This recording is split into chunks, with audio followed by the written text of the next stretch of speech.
Señora de la Torre, por favor, venga, hay algo en el viejo cobertizo, algo que don Gonzalo quería que solo usted viera. A la voz temblorosa del jardinero por teléfono, me heló la sangre. ¡El cobertizo! Gonzalo, mi marido. Él jamás pisaba ese lugar, solo 3 días. Apenas 3 días habían pasado desde que lo enterramos. ¡Un secreto! Ahora, en un rústico cobertizo de herramientas de mi propia casa, ¿sintieron alguna vez ese escalofrío que les recorre la espalda? Esa certeza de que el dolor aún no ha terminado, de que una verdad más cruel está a punto de revelarse. Aquel día, el luto se rompió, no por la pena, sino por un presentimiento gélido que prometía desenterrar una traición inimaginable. Respiré hondo y escuchen lo que tengo que decirles ahora, porque esta historia, que ocurrió en las entrañas de una familia que creí conocer hasta el último de sus cimientos, podría ser el espejo de muchas vidas. Mi nombre es Elena de la Torre y en los círculos más exclusivos de la alta sociedad madrileña, mi apellido siempre fue sinónimo de una estirpe inmaculada, de un honor forjado por generaciones y de una tradición arraigada en el arte y la cultura.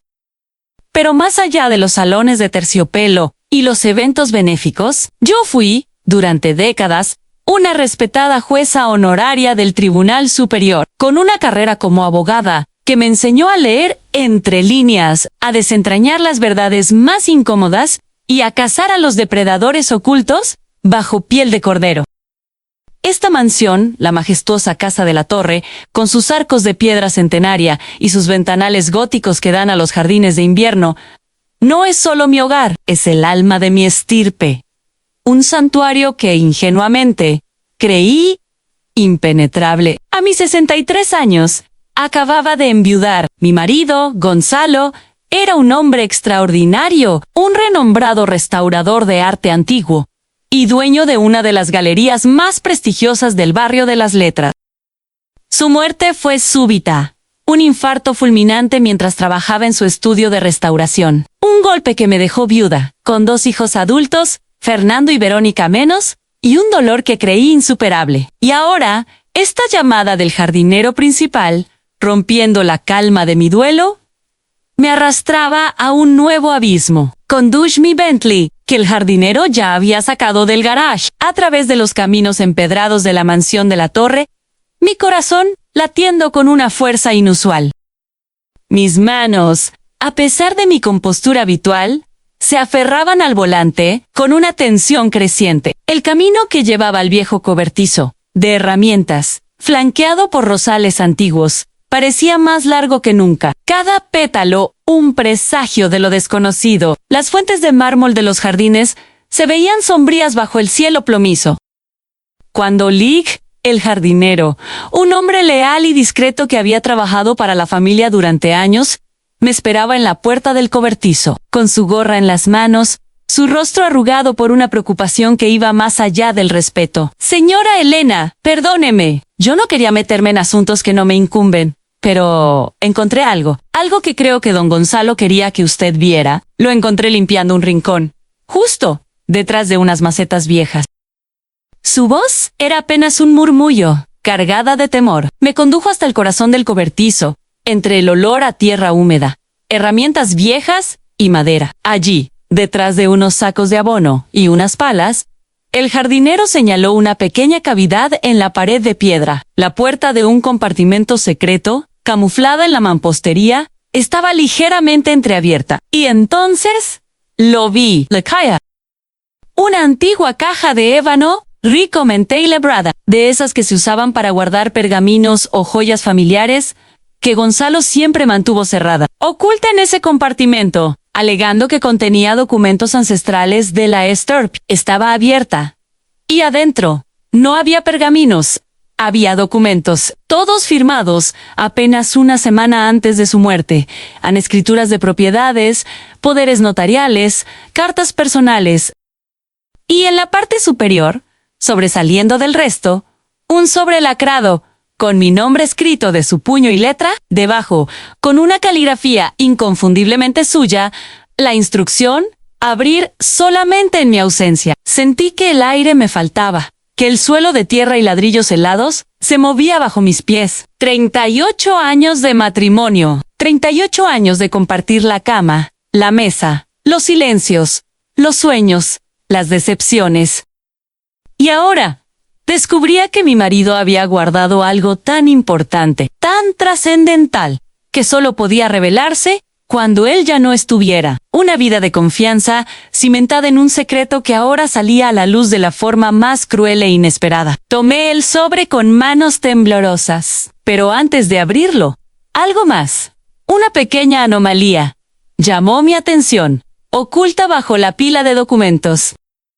Una fotografía antigua, daguerrotipo, gastado por el tiempo, pegada con cinta adhesiva al fondo de la caja. Una mujer joven, hermosa, con un vestido de lino blanco y encaje antiguo, sentada en una terraza, con vista al mar. No era Joanny en la parte de atrás, con tinta descolorida por el tiempo. Una fecha en 15 de agosto de 1976, un año antes de que Gonzalo y yo nos conociéramos. Hay momentos en la vida donde el tiempo se detiene, donde cada segundo se estira hasta la eternidad.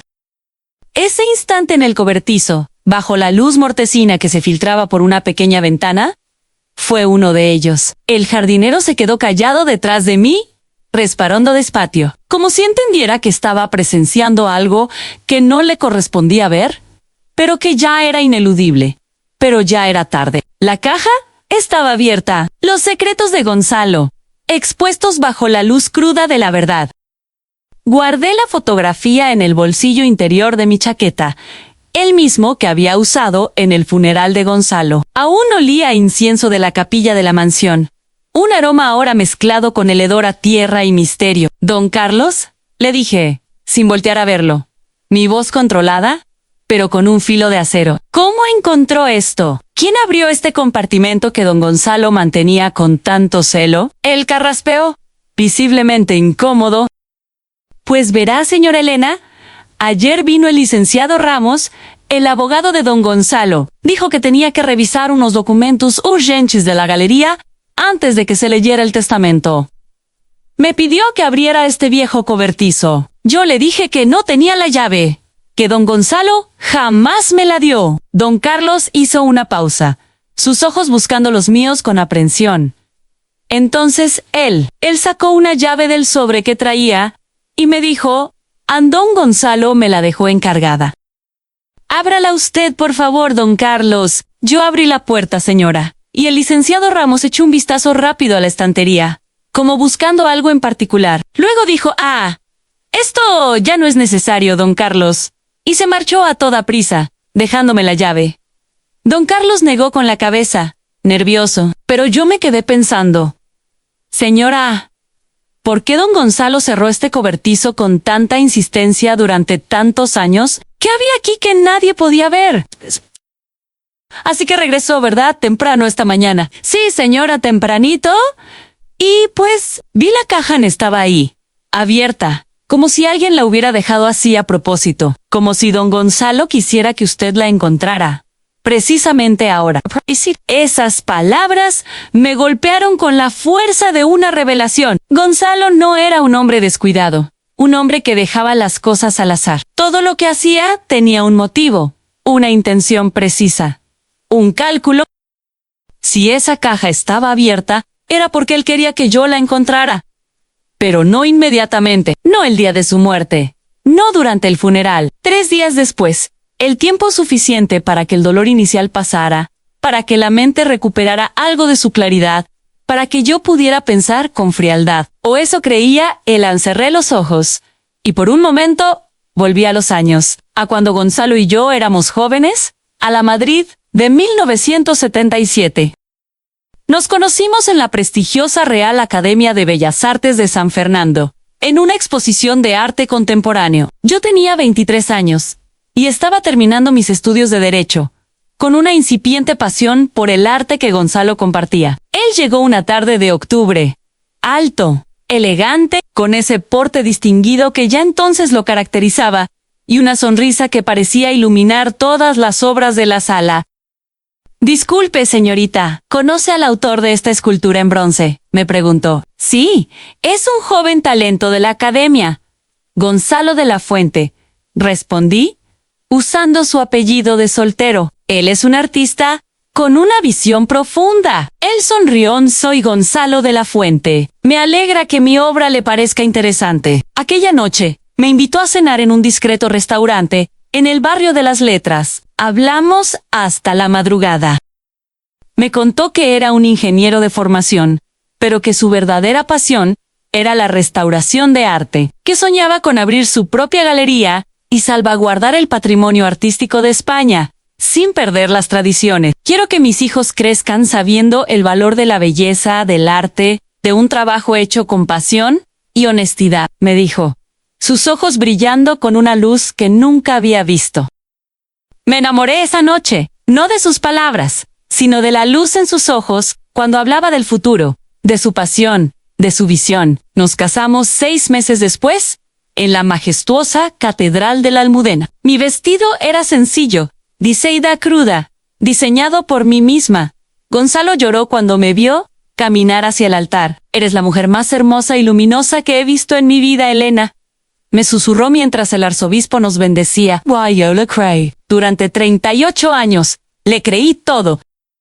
Nos mudamos a la mansión de la Torre, la propiedad familiar que él había heredado y que juntos restauramos con un gusto exquisito, rodeada de jardines ingleses y una huerta de olivos centenarios. La casa principal era de piedra y teja, con un patio central lleno de bugambillas moradas y fuentes de cantera. Por las tardes, me sentaba ahí a leer, mientras escuchaba el murmullo del agua y el canto de los pájaros. Gonzalo trabajaba desde el amanecer, supervisaba las restauraciones, hablaba con sus artistas, gestionaba la galería. Era un patrón justo, respetado, querido por todos. Y por las noches, volvía a casa cansado, pero feliz. Cenábamos juntos siempre en alta cocina española, vinos de La Rioja, conversaciones profundas sobre arte y filosofía. Después nos sentábamos en el corredor a ver las estrellas, tomados de la mano, en un silencio cómplice. No necesitábamos palabras, o eso creía yo. 2 años después de casarnos, nació Fernando, un niño hermoso, de ojos grandes y risa fácil. Gonzalo lo cargaba en brazos y lo paseaba por toda la mansión, enseñándole los nombres de las flores del jardín, la historia de las esculturas, el ciclo de las cosechas de olivos. Este niño va a ser un hombre de bien, decía Gonzalo con orgullo. Va a cuidar este legado cuando yo ya no esté. Luego, llegó Verónica, nuestra hija menor, con su espíritu vivaz. Fueron años felices, tranquilos, llenos de café con churros por las mañanas, tertulias en el jardín, risas de Fernando y Verónica corriendo entre los salones, atardeceres dorados en la sierra. Pero ahora, parada frente a esa caja abierta, con la fotografía de una mujer desconocida en mi bolsillo, me di cuenta de algo terrible. Tal vez esa felicidad nunca fue completa. Tal vez Gonzalo siempre estuvo guardando algo, un secreto que lo consumía, y yo, demasiado ocupada amándolo, demasiado confiada en la solidez de nuestro amor, nunca me detuve a preguntar. Nunca vi más allá de la superficie. Señora Elena, la voz de don Carlos me sacó de mis pensamientos. ¿Quiere que me vaya o necesita ayuda con algo? Lo miré a Nera, un hombre mayor, de casi 70 años, que había trabajado en la mansión desde antes de que yo llegara. Conocía a Gonzalo mejor que nadie. Don Carlos, le pregunté despacio. Mi voz, un hilo. ¿Usted sabía que don Gonzalo guardaba esta caja aquí? ¿Usted sabía de su existencia? Él bajó la mirada. Sí, señora Ann, Ann lo sabía. Si esta historia les ha tocado el alma, si sienten la indignación y la determinación de una abuela que se niega a rendirse, les invito a ser parte de esta comunidad. Denle me gusta a este video, déjenme sus comentarios y suscríbanse al canal Historias de la Mansión de la Torre para no perderse el desenlace de esta batalla por la dignidad y el honor familiar. ¿Desde dónde nos acompañan esta noche? ¿Alguna vez vivieron una traición así? Compartan su experiencia ansí, señora. ¿Lo sabían, don Gonzalo? Me lo pidió, me dijo don Carlos. Esto es algo que yo debo resolver. Solo, no quiero que Elena se preocupe. Es un asunto delicado de mi pasado, antes de conocerla. Y yo, señora, pues yo obedecí. Don Carlos respondió. Su voz, apenas un susurro, cargada de una lealtad a mi difunto esposo, que ahora se sentía como una traición hacia mí. Pensé que era algo de la galería. Señora, papeles viejos, quizás deudas antiguas que no quería que usted conociera. Cosas menores. Mi corazón dio un vuelco. 38 años de matrimonio. Y mi esposo había guardado secretos de mí. Secretos que ni siquiera su fiel guardés, don Carlos, sabía con exactitud. ¿Y la fotografía, don Carlos? Insistí, sacándola del bolsillo de mi chaqueta. La imagen de la mujer desconocida ahora a la luz. ¿La vio alguna vez? ¿Sabe quién es esta mujer? Él tragó saliva. Sus ojos de anciano se posaron en la imagen, y un velo de sorpresa, mezclado con tristeza, cubrió su rostro. No, señora Elena, yo nunca abrí la caja, ni la habían. Eso se lo juro por mi Madre Santa. Don Gonzalo era muy reservado con este compartimento. Me pidió mantenerlo sellado, y yo obedecí hasta que el licenciado Ramos apareció con la llave. Le creí porque don Carlos era de esos hombres de principios, de los que guardan secretos por lealtad, pero nunca por maldad. Era un hombre de palabra, de honor, a su manera. Está bien, don Carlos, le dije. Mi voz ahora más calmada, pero con una frialdad que reflejaba el hielo en mi pecho. ¿Puede? Y por favor, no le diga a nadie lo que vio aquí. Ni una palabra a Fernando ni a Verónica. Ni a nadie de la servidumbre. Ni una sola palabra. Este secreto se queda entre nosotros. Por ahora. Él asintió, su rostro compungido, y se fue despacio, cerrando la puerta del cobertizo con cuidado. Y yo me quedé sola, en aquel rincón olvidado de mi propia mansión, con el sobrelacrado en una mano y 38 años de recuerdos que, de pronto, ya no sabía si eran reales, si eran míos, o si eran una hermosa y frágil ilusión. ¿Alguna vez confiamos demasiado en quienes amamos? Creemos que lo sabemos todo, que no hay secretos que puedan interponerse entre dos almas unidas. Pero la vida siempre tiene formas de mostrarnos que nunca conocemos del todo a nadie, que siempre hay zonas de sombra. ¿Tú también te has sentido decepcionado por alguien que amabas, alguien que creías conocer hasta el tuétano, y que de repente resultó ser un extraño? Cuéntame tu historia en los comentarios. Queer Alert. Porque a veces, compartir el peso del dolor, la duda, la traición, lo hace un poco más ligero, un poco más real. Me quedé sola en ese viejo cobertizo, rodeada del olor a tierra húmeda y herramientas olvidadas. Durante casi una hora. No podía moverme. No podía pensar con claridad. El sobrelacrado seguía en mi mano. Intacto. Su sello rojo y pulcro. Una barrera infranqueable. Aún no tenía el valor de abrirlo.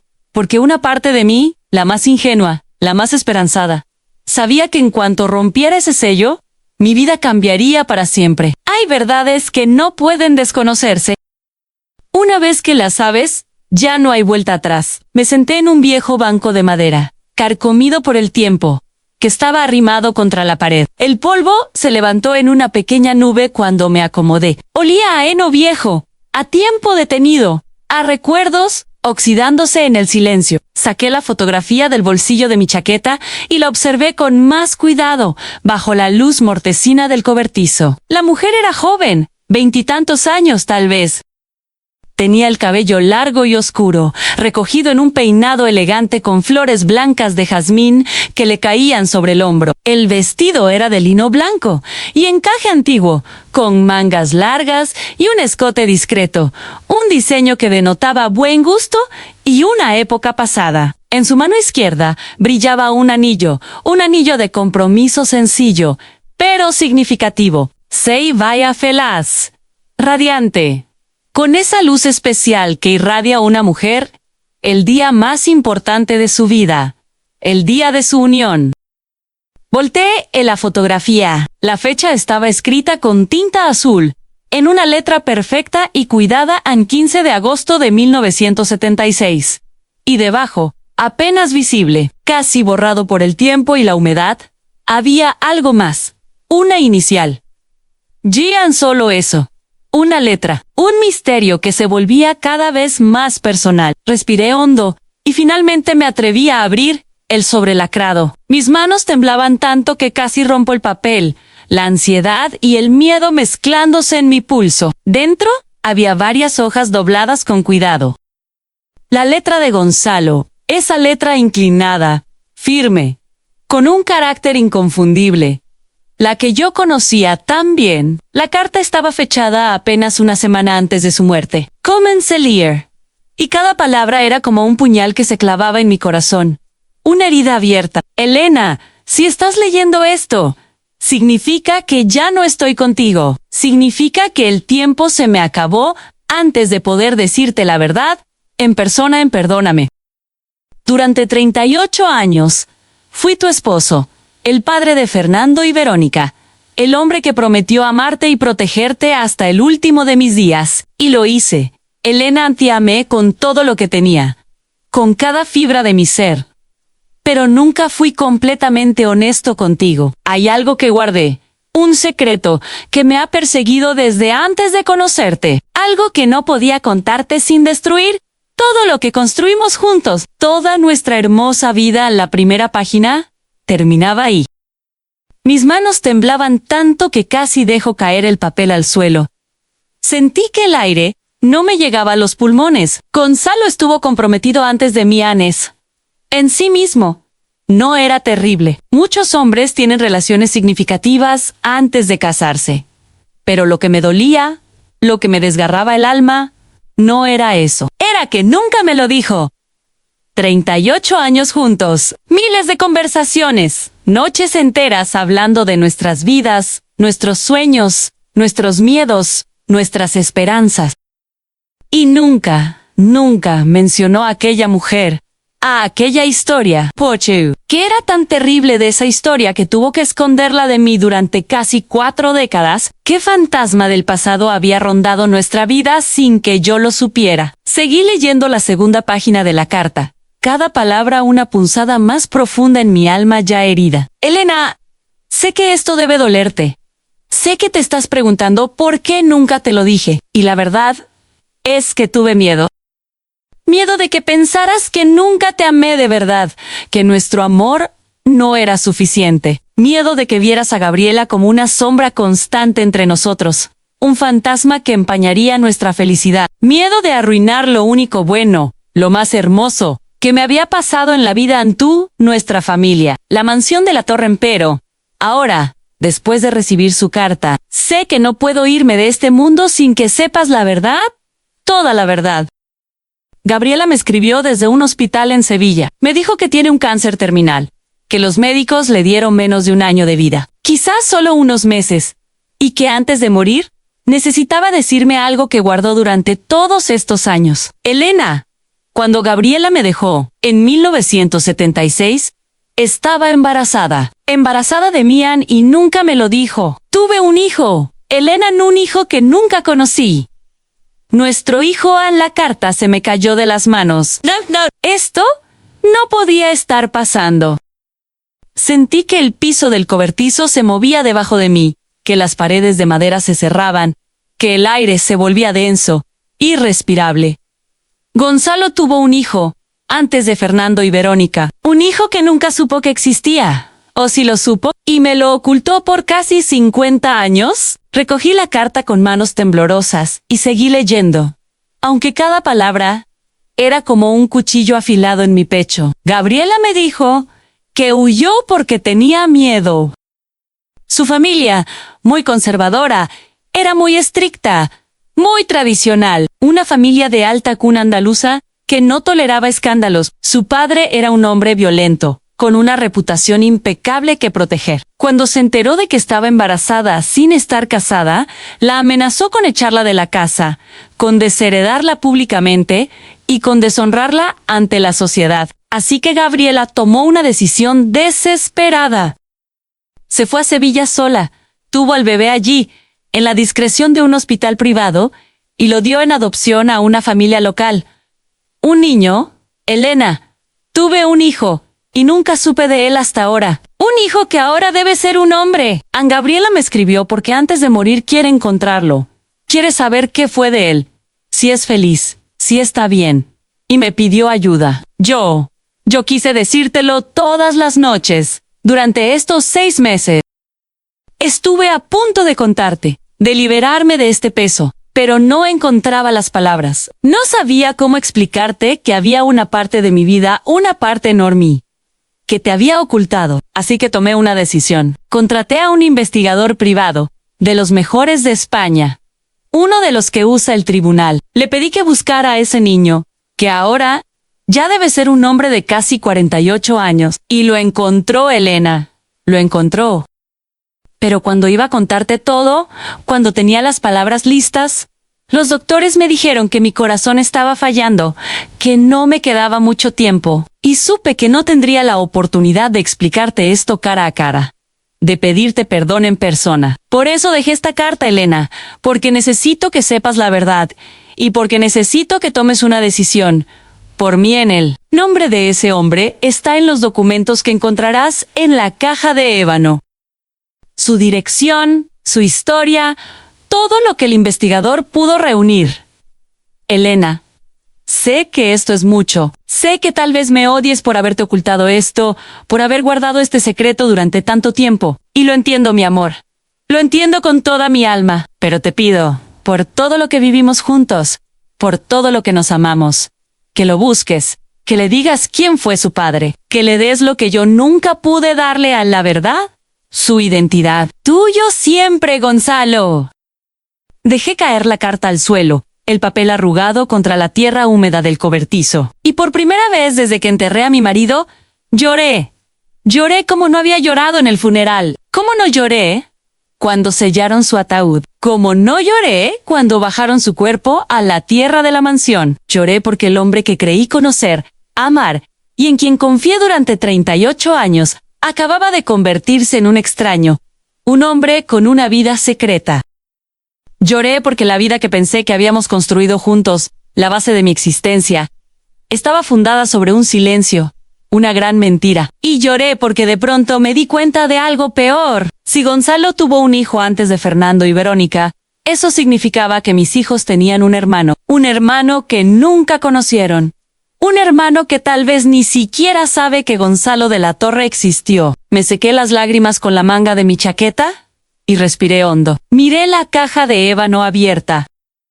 Adentro, además de la carta, había un folder de pergamino, con el nombre escrito en la portada, con la misma caligrafía elegante de Gonzalo en investigación privada. Caso Ann Gray de la Torre. Lo saqué, lo abrí, y ahí, en la primera página, estaba la fotografía de un hombre de unos 47 años. Cabello oscuro con algunas canas, ojos profundos, una sonrisa que era una mezcla de timidez y dulzura. Se parecía a Gonzalo. ¡Dios mío! Se parecía tanto a Gonzalo que era imposible negarlo. ¡Era un de la Torre! Debajo de la foto, su nombre Miguel Romero Díaz, al lugar de residencia en Sevilla, Andalucía, profesión, profesor de literatura en una universidad, estado civil en divorciado, sin hijos. Cerré los ojos, y en ese momento supe que mi vida acababa de partirse en dos, la vida antes de abrir la caja y la vida después. Porque ahora tenía que decidir algo imposible, algo que Gonzalo me había legado como una carga insoportable. Le decía a Fernando y a Verónica que tenían ¿un hermano? Buscaba a ese hombre, Miguel Romero, y le contaba la verdad sobre su padre biológico, sobre su linaje, o guardaba el secreto, como Gonzalo lo hizo durante casi 50 años, y dejaba que todo se quedara enterrado con él bajo el cedro del panteón. Salí del cobertizo cuando ya estaba oscureciendo. El cielo se había puesto color violeta y oro, un lienzo trágico. Las montañas de la Sierra de Guadarrama se veían negras contra el horizonte crepuscular. Don Carlos ya se había retirado. La mansión de la Torre estaba en silencio. Un silencio que ahora se sentía más pesado, más lleno de secretos. Caminé hasta mi Bentley, Guardé el folder y la carta en mi bolso Herme. Y conduje de regreso al ala principal de la mansión. Durante todo el camino, no pude dejar de pensar en una cosa. Gonzalo me pidió que le diera la verdad a ese hombre, a Miguel. ¿Pero a qué costo? Porque decirle a Miguel que su padre, un renombrado restaurador de arte, murió sin conocerlo, era una crueldad. Decirle a Fernando y a Verónica que tenían un hermano secreto podía destruir la imagen idealizada que tenían de su padre, Yal, impeccable, Gonzalo de la Torrán. Y decírmelo a mí misma, en voz alta, significaba aceptar que el hombre que amé, y en quien confié ciegamente, nunca confió en mí del todo. Significaría aceptar una traición profunda. Cuando llegué al ala principal de la mansión de la torre, ya era medianoche. El gran salón estaba a oscuras. Solo la luz de la luna filtrándose por los ventanales góticos creaba sombras danzantes. Fernando y Verónica, mis hijos, habían venido a acompañarme durante el funeral, pero ya habían regresado a sus respectivos hogares. San Fernando a su villa en Sotogrande, con su esposa Sofía y sus hijas, y Verónica a su ático en Barcelona. Me senté en el sofá de terciopelo verde del salón principal, con el folder de pergamino entre mis manos, sintiendo el peso de la decisión que se cernía sobre mí y ahí, en el silencio opresivo de mi casa, vacía de presencias pero llena de ecos del pasado, tomé una decisión. Iba a buscar a Miguel, no porque Gonzalo me lo hubiera pedido en su carta póstuma, no por una promesa al difunto, sino porque ese hombre, Miguel Romero Díaz, tenía derecho a saber. Derecho a saber de dónde venía. ¿Quién fue su padre biológico? ¿Un renombrado restaurador de arte? ¿Por qué su madre, Gabriela, lo dio en adopción? Y aunque eso significara abrir una herida que llevaba casi 50 años, cerrada en mi propio corazón y en el de mi familia, la verdad, lo sabía con la certeza de una jueza, debía prevalecer. Durante los siguientes 3 días, no hice nada. Absolutamente nada. El folder de pergamino se quedó sobre la mesa del comedor, cerrado, la carta de Gonzalo doblada dentro de mi bolso, la fotografía de Miguel guardada en el cajón de mi buró, debajo de las joyas antiguas que ya no usaba. No podía verla, no podía leer la carta otra vez, porque cada vez que lo hacía, sentía que algo dentro de mí se rompía un poco más, como un cristal fino, que se fisura lentamente. Me levantaba cada mañana intentando seguir con mi vida, fingiendo una normalidad que ya no existía. Preparaba café en mi máquina de diseño, regaba las orquídeas del invernadero, ataba las bugenvilas que se habían soltado con el viento en el patio, hacía las camas, lavaba los servicios de porcelana, todas esas pequeñas rutinas que una hace para fingir que todo está bien, que la vida sigue su curso.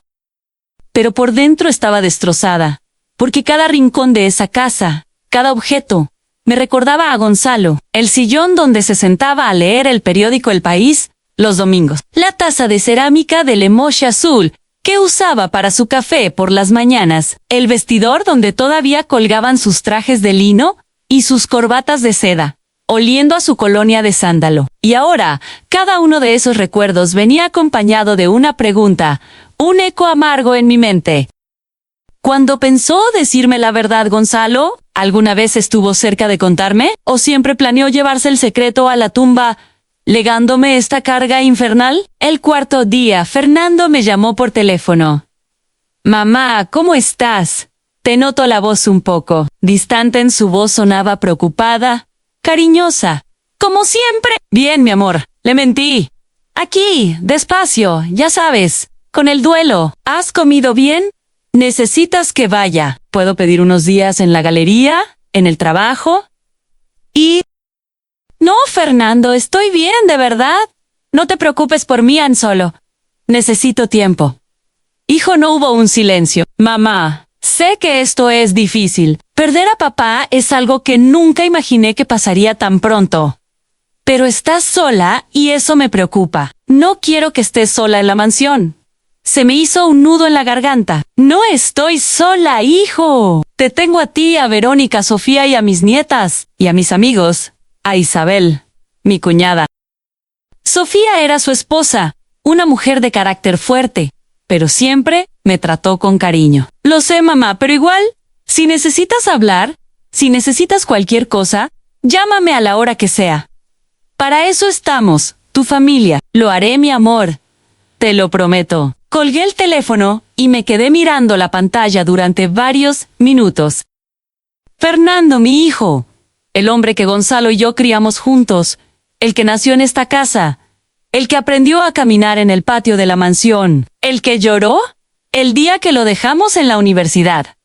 ¿Cómo iba a decirle que su padre tuvo otro hijo? ¿Cómo iba a explicarle que antes de que él naciera hubo alguien más, un primogénito? No podía. Simplemente no podía. No, Anne.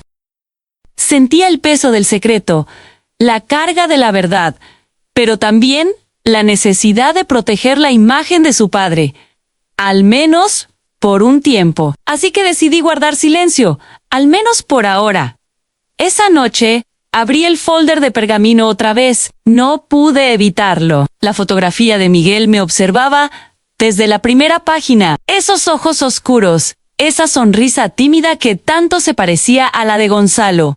Un eco de un pasado desconocido. Leí su información completa. Miguel Romero Díaz. Fecha de nacimiento 3 de mayo de 1977, al lugar de nacimiento en Sevilla, Andalucía. Adoptado a los 3 días de nacido por la familia Romero. Padre adoptivo An Pedro Romero. Fallecido en 2005. Madre adoptiva Ana Díaz de Romero. Fallecida en 2019. An Educación. An Licenciatura en Historia del Arte por la Universidad de Sevilla. Profesión actual. An Profesor de Literatura en el Instituto Cervantes de Sevilla. Estado civil. An Divorciado. Sin hijos. Domicilio actual. An C. Betis 12. Triana. Sevilla. Había también algunas fotografías más. Imágenes que el investigador debió haber tomado discretamente, sin que Miguel lo supiera. En una estaba saliendo de un instituto, con una cartera de cuero al hombro y un termo en la mano. Se veía cansado, pero sonriente. En otra, estaba sentado en un café histórico de Triana, leyendo un libro de poesía. Usaba lentes para leer, igual que Gonzalo. En otra más. Estaba parado frente a una librería antigua, mirando los aparadores con las manos en los bolsillos. Era un hombre tranquilo, solitario tal vez, pero había algo en su rostro que me hizo sentir una tristeza profunda. Se veía incompleto, como si le faltara algo, como si toda su vida hubiera estado buscando algo que nunca encontró, una pieza fundamental. Cerré el folder y respiré hondo. Y entonces, sin pensar demasiado, con la impulsividad de quien sabe que no hay vuelta atrás, tomé mi celular y marqué el número que venía en el reporte del investigador. El número de Miguel Anzó. No una vez, 2 veces, 3. Estuve a punto de colgar cuando escuché su voz. Dígame, quedé paralizada. Su voz era grave, calmada, amable, con un timbre que, increíblemente, me recordó al de Gonzalo Ondiga. Repitió. ¿Hay alguien ahí? An colguen. No pude hacerlo. No pude simplemente llamarlo y decirle, hola, soy la viuda de tu padre, un padre que nunca conociste, un restaurador de arte famoso.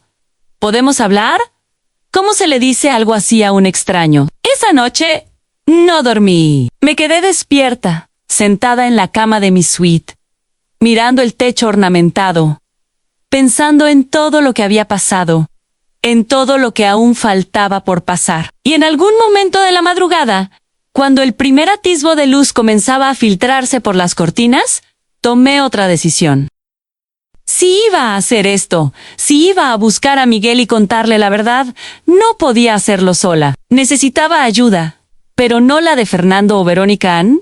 Todavía no. Necesitaba a alguien que pudiera entender la situación sin juzgarme, que conociera a Gonzalo, alguien de mi absoluta confianza. Y solo había una persona que cumplía con eso: a mi cuñada Isabel, la hermana menor de Gonzalo. Isabel vivía en Cuernavaca, una ciudad al sur de Madrid, en una hermosa villa con vistas a la sierra. Era 5 años menor que Gonzalo, una mujer de espíritu independiente, directa, sin pelos en la lengua, con una franqueza que yo siempre valoré. Cuando Gonzalo y yo nos casamos, Ella fue la única de su familia que me recibió con los brazos abiertos, sin los prejuicios ni la frialdad que me mostraban los otros miembros de la alta sociedad, por mi origen más modesto. El resto, bueno, digamos que no estaban muy contentos de que Gonzalo se casara con una mujer sin un apellido de abolengo como el mío, una recién llegada. Pero Isabel siempre fue diferente. Si mi hermano Gonzalo te eligió, Elena, me dijo el día de la boda, con una sonrisa cómplice, es porque vio en ti algo que nadie más tiene. Y yo confío plenamente en su buen juicio. Nos hicimos amigas, cercanas, cómplices de por vida, pero después de que Gonzalo murió, Isabel no pudo venir al funeral. Estaba fuera del país, en una expedición arqueológica en Egipto, visitando a su hija, una egiptóloga de renombre. Me llamó destrozada, pidiéndome perdón por no estar ahí, por no poder acompañarme en esos duros momentos. Te prometo que en cuanto regrese, iré a verte, Elena, me dijo, su voz cargada de afecto. No te voy a dejar sola en esto. Y cumplió su palabra. 3 días después de que abrí la caja de ébano en el cobertizo, Isabel tocó a la puerta de mi apartamento.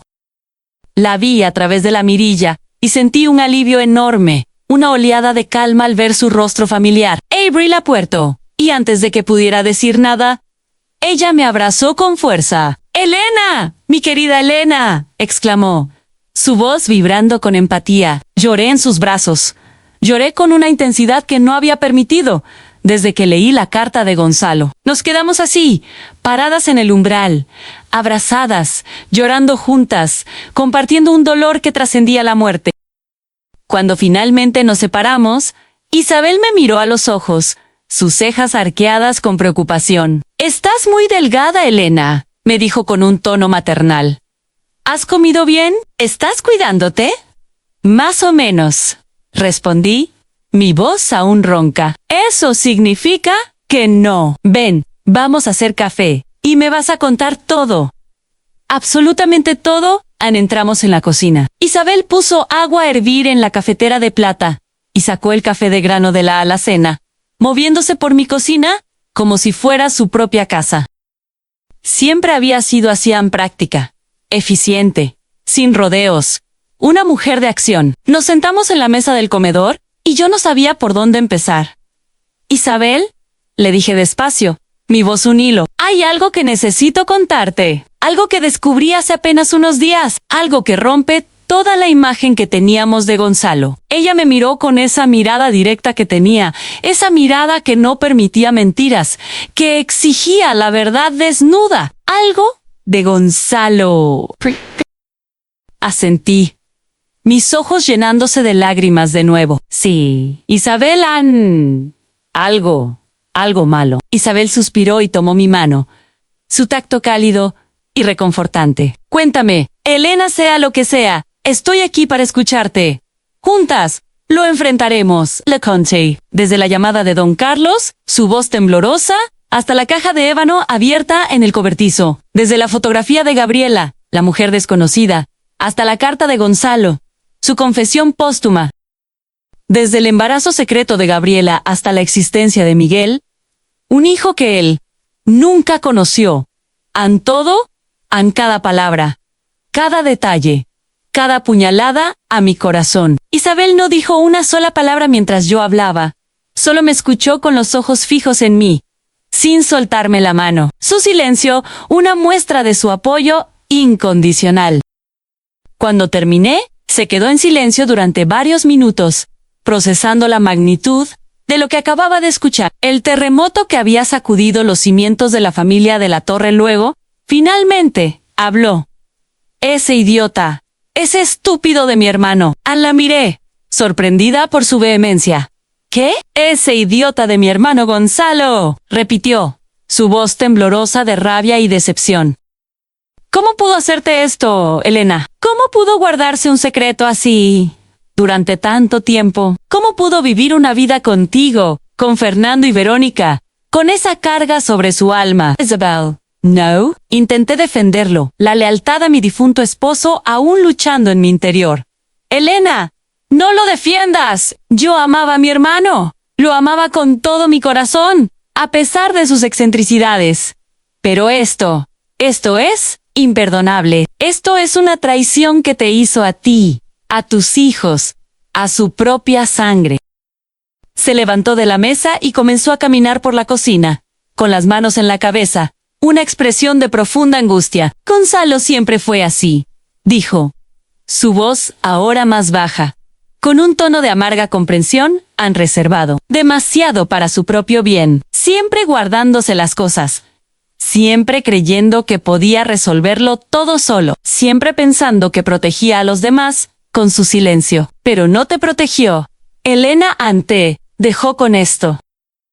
Te dejó con una bomba en las manos, y ahora tú eres la que tiene que decidir qué hacer con ella, cómo estallarla o cómo desactivarla. Tenía razón. Y lo peor es que yo ya lo sabía en el fondo de mi corazón. La lealtad de Gonzalo, su necesidad de proteger, lo había llevado a una ceguera que ahora nos golpeaba a todos. Mientras cuento todo esto, pienso en dónde estarás escuchándome. Tal vez en tu casa, en tu oficina, o conduciendo en tu coche, de camino a algún lugar. Escribe el nombre de tu ciudad o país en los comentarios. Quiero saber desde dónde me acompañas en esta historia. Porque a veces, saber que no estamos solos en nuestras batallas, que otros han sentido el mismo dolor, lo hace todo un poco más fácil, un poco más real. Isabel se sentó de nuevo frente a mí. Su rostro serio, sus ojos fijos en los míos. Elena, me dijo, su voz ahora templada. Ya hemos hablado bastante de Gonzalo. Él tomó sus decisiones. Ahora, ¿qué vas a hacer tú? ¿Qué decisión va a tomar la jueza Elena de la Torre? Ay, no lo sé, Isabel. Admití, mi voz apenas un susurro. Una parte de mí, la más impulsiva, la que busca la verdad a cualquier precio, quiere buscar a Miguel, contarle la verdad, darle lo que Gonzalo le quitó, a la identidad de su padre, su linaje, su historia, y la otra parte, valló la mirada, sintiendo el peso de la carga. La otra parte tiene miedo. Miedo de que Fernando y Verónica me odien por ocultarles esto, por romper la imagen idílica que tienen de su padre. Miedo de que Miguel no quiera saber nada. Do you know, Riches? Miedo de que todo esto destruya lo poco que me queda de Gonzalo, de nuestro amor, de nuestra vida juntos. Isabel suspiró profundamente, su mirada llena de compasión. Elena, escúchame bien. Gonzalo cometió un error monumental, y cargó con él toda su vida. Pero tú no tienes que cargar con las consecuencias de ese error. No tienes que arreglar lo que él dejó roto. Él te pidió un favor, sí, pero su petición fue egoísta. Fue una carga para ti. Pero él me lo pidió en su carta. Él no tenía derecho a pedírtelo. Elena, me interrumpió Isabel con firmeza, sus palabras golpeándome con la fuerza de la verdad. Tenía razón. Gonzalo no tenía derecho a dejarme esta responsabilidad, este dilema moral. No tenía derecho a pedirme que buscara a ese hombre, que le dijera la verdad, que arreglara su pasado a mi costa. Pero, ¿y si no lo hago, Isabel? Pregunté, la desesperación en mi voz. ¿Y si dejo que Miguel siga viviendo sin saber de dónde viene, sin conocer a su padre? ¿Eso me haría mejor que Gonzalo? ¿O me convertiría en una cómplice de su silencio? No sé qué hacer, Isabel. Susurré, las lágrimas volviendo a mis ojos. De verdad que no lo sé. Me siento perdida en este laberinto. Él me abrazó. Un abrazo cálido y reconfortante. Está bien no saberlo, Elena. Está bien sentirse perdida en la tormenta. Pero hay algo que sí sé, mi querida cuñada. Sea lo que sea que decidas, yo voy a estar contigo.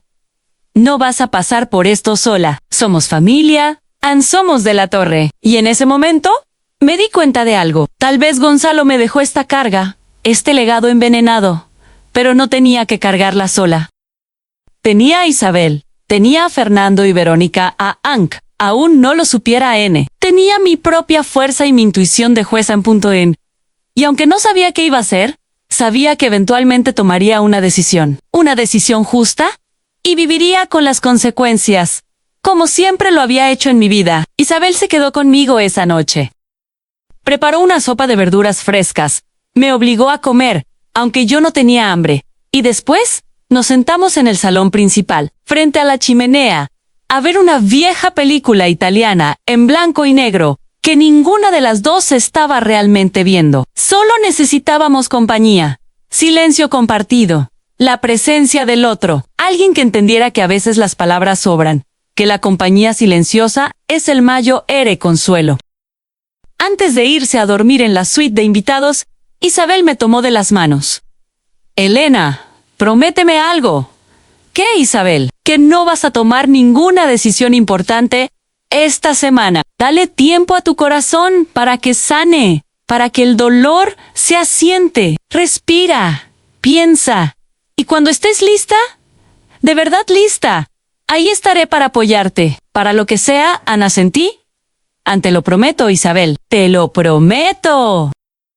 Pero esa noche, cuando Isabel ya estaba dormida en el cuarto de huéspedes, yo seguía despierta, mirando el techo ornamentado de mi suite, con el corazón en un puño, porque aunque le había prometido que no tomaría decisiones apresuradas, había algo que no podía dejar de hacer, algo que mi instinto de jueza y de madre me exigía. Necesitaba saber más sobre Gabriela, la mujer desconocida de la fotografía, más sobre lo que pasó en 1976. Más sobre ese hijo que dio en adopción y que ahora era un profesor de literatura en Sevilla. Necesitaba entender la magnitud completa del secreto de Gonzalo. Si esta historia les está tocando el alma, si sienten la indignación, la confusión o el peso de una verdad que no saben cómo manejar, les invito a ser parte de esta comunidad. Denle al me gusta a este video. Déjenme sus comentarios y suscríbanse al canal Historias de la Mansión de la Torre, para no perderse el desenlace de esta búsqueda. ¿Desde dónde nos acompañan esta noche? ¿Alguna vez tuvieron que guardar un secreto tan pesado por amor? Compartan su experiencia. A la mañana siguiente, mientras Isabel preparaba café aromático en la cocina de mi apartamento, le dije con una calma que no sentía necesito ir a un lugar, Isabel. Un lugar donde la verdad de Gonzalo podría estar esperándome. ¿A dónde, Elena?, preguntó, sin voltear a verme. Pero su intuición, tan aguda como la mía, ya había percibido la urgencia en mi voz. A Sevilla, respondí con firmeza, el nombre de la ciudad resonando como un eco en el silencio de la mañana. Isabel dejó la cafetera de plata sobre la encimera y se giró lentamente, sus ojos fijos en los míos. Una mezcla de sorpresa y comprensión en su mirada. Elena, acabas de prometerme que no harías nada apresurado. ¿Recuerdas? Y no lo estoy haciendo, Isabel, respondí, mi voz serena. No voy a buscar a Miguel todavía. No voy a revelarle nada. Solo necesito verlo. Necesito saber cómo es, dónde vive, cómo es su vida, su entorno. Necesito verlo con mis propios ojos. Entender el escenario completo antes de actuar. Es una investigación, Isabel. Una que mi instinto de jueza me exige. ¿Eso se llama espiar, Elena?, me corrigió. Una leve sonrisa en sus labios. Una sonrisa que denotaba que apreciaba mi astucia. Eso se llama protegerme, Isabel. Corregí, mi voz ahora más firme. Porque si voy a tomar la decisión de acercarme a él, de irrumpir en su vida con una verdad que lo puede destrozar, necesito saber con quién estoy tratando. No puedo simplemente aparecer en su vida sin saber nada de Elan. Necesito información de primera mano, la certeza de la evidencia. Isabel me miró durante un largo rato, sopesando mis palabras. Luego suspiró, con una expresión de resignación que yo ya conocía. Está bien, Elena, pero no vas sola. De ninguna manera. No. Si vas a hacer esto, yo voy contigo. Somos un equipo.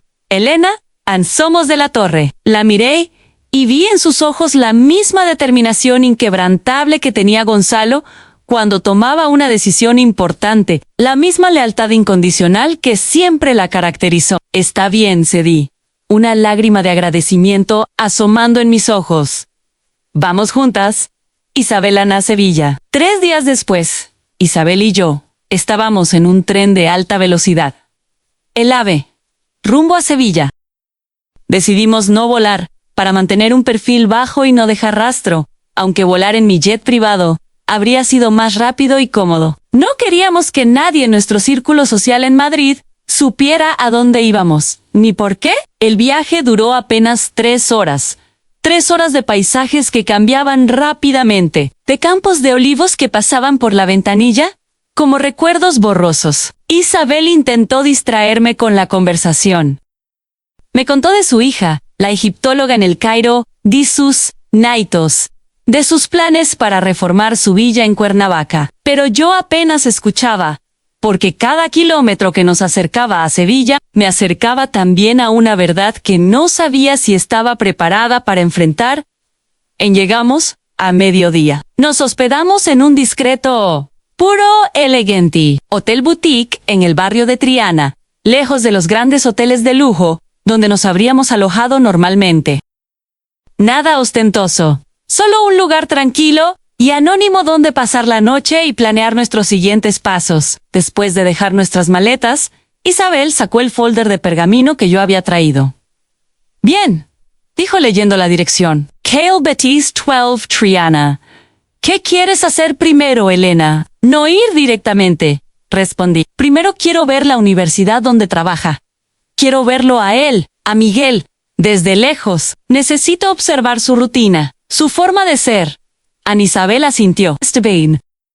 Vamos, a mi intuición de detective también lo exige. Tomamos un taxi hasta la Universidad de Sevilla Campus Reina Mercedes. Era un campus grande y vibrante, con edificios históricos y estudiantes deambulando por los jardines. Había jóvenes saliendo de las aulas de la Facultad de Filología, corriendo por los pasillos, riendo, gritando, el bullicio normal de una institución académica.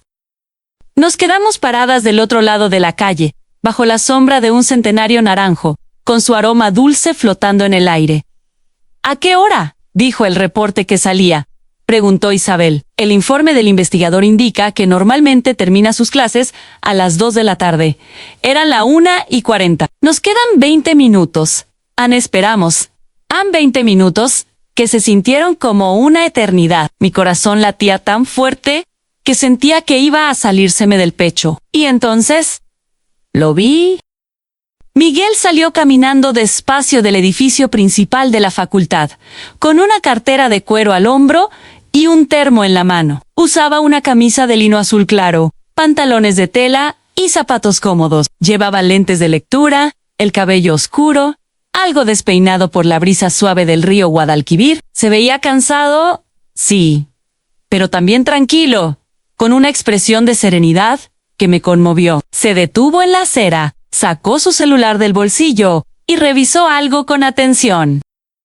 Luego guardó el teléfono, se ajustó la cartera y comenzó a caminar. Es él, susurré.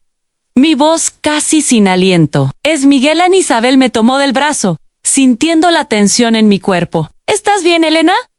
No respondí porque no estaba bien, porque ver a ese hombre era como ver un fantasma. Un fantasma de Gonzalo. Caminaba como él, tenía su misma postura, la misma forma de inclinar la cabeza cuando pensaba, la misma leve sonrisa tímida que se asomaba en sus labios. «Dios mío, Isabel», susurré. «Es su hijo». No hay duda. Lo seguimos desde lejos, con discreción. No sé si fue correcto, no sé si fue ético, pero necesitaba saber más. Necesitaba absorber cada detalle de su vida antes de decidir si la destruiría con la verdad. Miguel caminó unas 4 cuadras, a lo largo de la orilla del río, hasta llegar a una pequeña cafetería con mesas al aire libre, cerca del puente de Triana. Entró, se sentó junto a la ventana, pidió un café con leche y un bizcocho, sacó un libro de su cartera y comenzó a leer. Isabel y yo nos quedamos afuera, del otro lado de la calle, observándolo desde la sombra de un toldo. Si esta historia les está conmoviendo, si sienten la incertidumbre y el peso de una verdad que no saben cómo revelar, les invito a ser parte de esta comunidad. Denle me gusta a este video, déjenme sus comentarios y suscríbanse al canal Historias de la Mansión de la Torre para no perderse el desenlace de esta búsqueda. ¿Desde dónde nos acompañan hoy? ¿Qué harían ustedes en mi lugar? ¿Buscarían la verdad a toda costa? ¿O protegerían el secreto por el bien de la familia? ¿Qué estamos haciendo, Elena?, me preguntó Isabel en voz baja, su voz teñida de una mezcla de curiosidad y preocupación. ¿Qué ¿Qué esperamos encontrar al observar a este hombre? No lo sé, Isabel, admití, mi mirada fija en Miguel, quien en ese momento se levantaba para pedir otro café, su figura proyectándose contra la ventana de la cafetería. Solo necesito verlo. Necesito saber cómo es su vida, su rutina, su espíritu, antes de romperla. Porque eso era lo que iba a pasar, ¿verdad? Si me acercaba a él y le decía la verdad sobre Gonzalo, su vida cambiaría para siempre, igual que la mía cambió irrevocablemente cuando abrí aquella caja de ébano en el cobertizo. Nos quedamos allí casi una hora más, envueltas en el anonimato de la calle sevillana, viendo cómo Miguel leía su libro, cómo tomaba sorbos de su café, cómo de vez en cuando miraba por la ventana con esa expresión ausente de alguien que está pensando en otra cosa, quizás en un verso o en una idea abstracta. En algún momento, una joven estudiante se acercó a su mesa, le sonrió con coquetería y le dijo algo. Él levantó la vista, sonrió también, pero negó con la cabeza con una gentileza que me recordó a Gonzalo. La joven se marchó con una leve decepción, y Miguel volvió a sumergirse en su lectura. «Es solitario», murmuró Isabel, su voz llena de una compasión inesperada. «Se nota, Anne. Hay algo en el que irradia una soledad tranquila, pero profunda». Jenny, había algo en Miguel que sugería una vida vivida en la quietud, sin grandes estridencias, como si toda su vida hubiera estado acostumbrado a estar solo, a buscar compañía en los libros y en la reflexión, como si nunca hubiera encontrado su lugar definitivo en el mundo, la pieza que le faltaba. Cuando Miguel salió de la cafetería, lo seguimos de nuevo, manteniendo una distancia prudente. Caminó hasta una pequeña librería de viejo en el barrio de Triana, con su fachada de azulejos andaluces. Entró.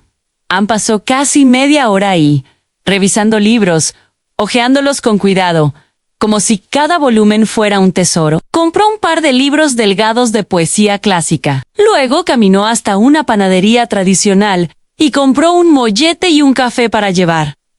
Finalmente, llegó a su casa, un edificio de apartamentos de 3 pisos de Calle Rocker, en una calle estrecha y tranquila. Nada ostentoso, pero limpio, bien cuidado, con macetas de geranios en las ventanas. Miguel subió las escaleras hasta el 2º piso y entró en uno de los apartamentos. Nos quedamos paradas del otro lado de la calle, mirando la ventana de su departamento. Las cortinas estaban abiertas. Pudimos verlo moverse adentro, dejar su cartera en una silla, poner agua a hervir en una pequeña cocina, sentarse en un modesto sofá de tela, con uno de los libros que acababa de comprar, sumergido de nuevo en la lectura. «Elena», dijo Isabel suavemente, «ya vimos suficiente. ¡Vámonos!». Ya tienes una idea de cómo es su vida, pero yo no podía moverme, porque estaba viendo la vida de un hombre que no conocía, un hombre que era hijo de Gonzalo, un hombre que pudo haber sido parte de mi familia, de nuestra historia, y me pregunté cómo hubiera sido todo si Gonzalo lo hubiera sabido desde el principio, si Gabriela le hubiera dicho la verdad. En aquel entonces, si Miguel hubiera crecido en la mansión de la Torre, con Fernando y Verónica. Fernando y él habrían sido hermanos cercanos, compartiendo el legado artístico de Gonzalo. Miguel habría tenido una vida diferente, quizás más feliz, más completa. Esa noche, de vuelta en el hotel, no pude dormir. Me quedé despierta, sentada en la cama, mirando las luces de la ciudad de Sevilla por la ventana. Isabel estaba dormida en la cama de al lado, respirando profundamente. Yo solo podía pensar en Miguel, en su vida sencilla, en su rutina, en esa expresión ausente que tenía cuando miraba por la ventana de la cafetería. Él sabía que era adoptado. El reporte del investigador lo había mencionado. ¿Alguna vez se preguntó por sus padres biológicos? ¿Alguna vez sintió que le faltaba algo? ¿Una pieza clave en su identidad? A la mañana siguiente, antes de regresar a Madrid, Isabel sugirió algo. «Elena, ¿y si buscamos a Gabriela, la madre biológica de Miguel?» Roberto dijo que estaba enferma en un hospital aquí en Sevilla. Tal vez, ella pueda darnos más respuestas. Tal vez necesitemos su versión de la historia. La miré. sorprendida. Y aunque una parte de mí no quería enfrentar a esa mujer, a la que había guardado el secreto por tanto tiempo, otra parte sabía que Isabel tenía razón. Necesitaba escuchar la versión de Gabriela. Necesitaba saber por qué huyó, por qué nunca le dijo a Gonzalo la verdad, por qué dio a su hijo en adopción. Porque solo así podría entender completamente lo que había pasado, el dolor y las decisiones que forjaron este destino. Llamé al investigador privado que Gonzalo había contratado, el mismo que había encontrado a Miguel. Le expliqué quién era yo, la viuda de Gonzalo de la Torre, y le pedí información urgente sobre Gabriela. Señora de la Torre, me dijo con voz seria, entiendo que esto es difícil para usted, pero debo advertirle algo. La señora Gabriela está muy grave. Cuando el señor de la Torre me contrató hace 6 meses, ella estaba en tratamiento, pero según mi último informe, hace 2 semanas entró en cuidados paliativos. Su estado es muy delicado. Se me cayó el alma a los pies. ¿Qué significa eso exactamente? Significa que los doctores ya no pueden hacer más por ella. Le quedan semanas, tal vez solo unos días. El tiempo se agota, señora. Cerré los ojos. Gabriela se estaba muriendo, y si no la buscaba ahora, nunca tendría la oportunidad de hablar con ella, de escuchar su verdad. ¿En qué hospital está?, pregunté. Mi voz firme, a pesar del nudo en mi garganta. Hospital Universitario Virgen del Rocío, Pabellón de Oncología, habitación 312. Anoté la información en mi pequeña libreta. Gracias, dije. Y colgué. ¿Qué te dijo?, preguntó Isabel, su voz suave. Que Gabriela está en cuidados paliativos, que le quedan días, quizás horas. Y que ya sabe que Gonzalo murió. El investigador se lo informó hace una semana. Cuando usted me contactó, señora, no sé cómo reaccionó porque no pude verla personalmente, pero el personal del hospital me dijo que no ha recibido visitas desde entonces. Está completamente sola. Tragué saliva. Entiendo. Gracias, colgué, que Gabriela está en cuidados paliativos, que le quedan días y que ya sabe que Gonzalo murió. Isabel exhaló profundamente, su rostro compungido. ¿Quieres ir a verla, Elena, en asentí? Pero tengo miedo. ¿Un miedo atroz de qué, mi querida Elena? ¿De lo que vas a encontrar? ¿De la verdad que pueda revelar? Miedo de lo que voy a sentir cuando la vea, Isabel. De la rabia, la pena, la confusión. Miedo de no saber cómo reaccionar ante la mujer que guardó un secreto tan enorme de mi esposo, de mi familia. Isabel se acercó y me abrazó con fuerza. Elena, escúchame bien. Tú eres la mujer más fuerte que conozco. Y sea lo que sea que sientas cuando la veas, está bien. No tienes que fingir. No tienes que ser valiente. Solo sé tú, Elena, con toda tu verdad.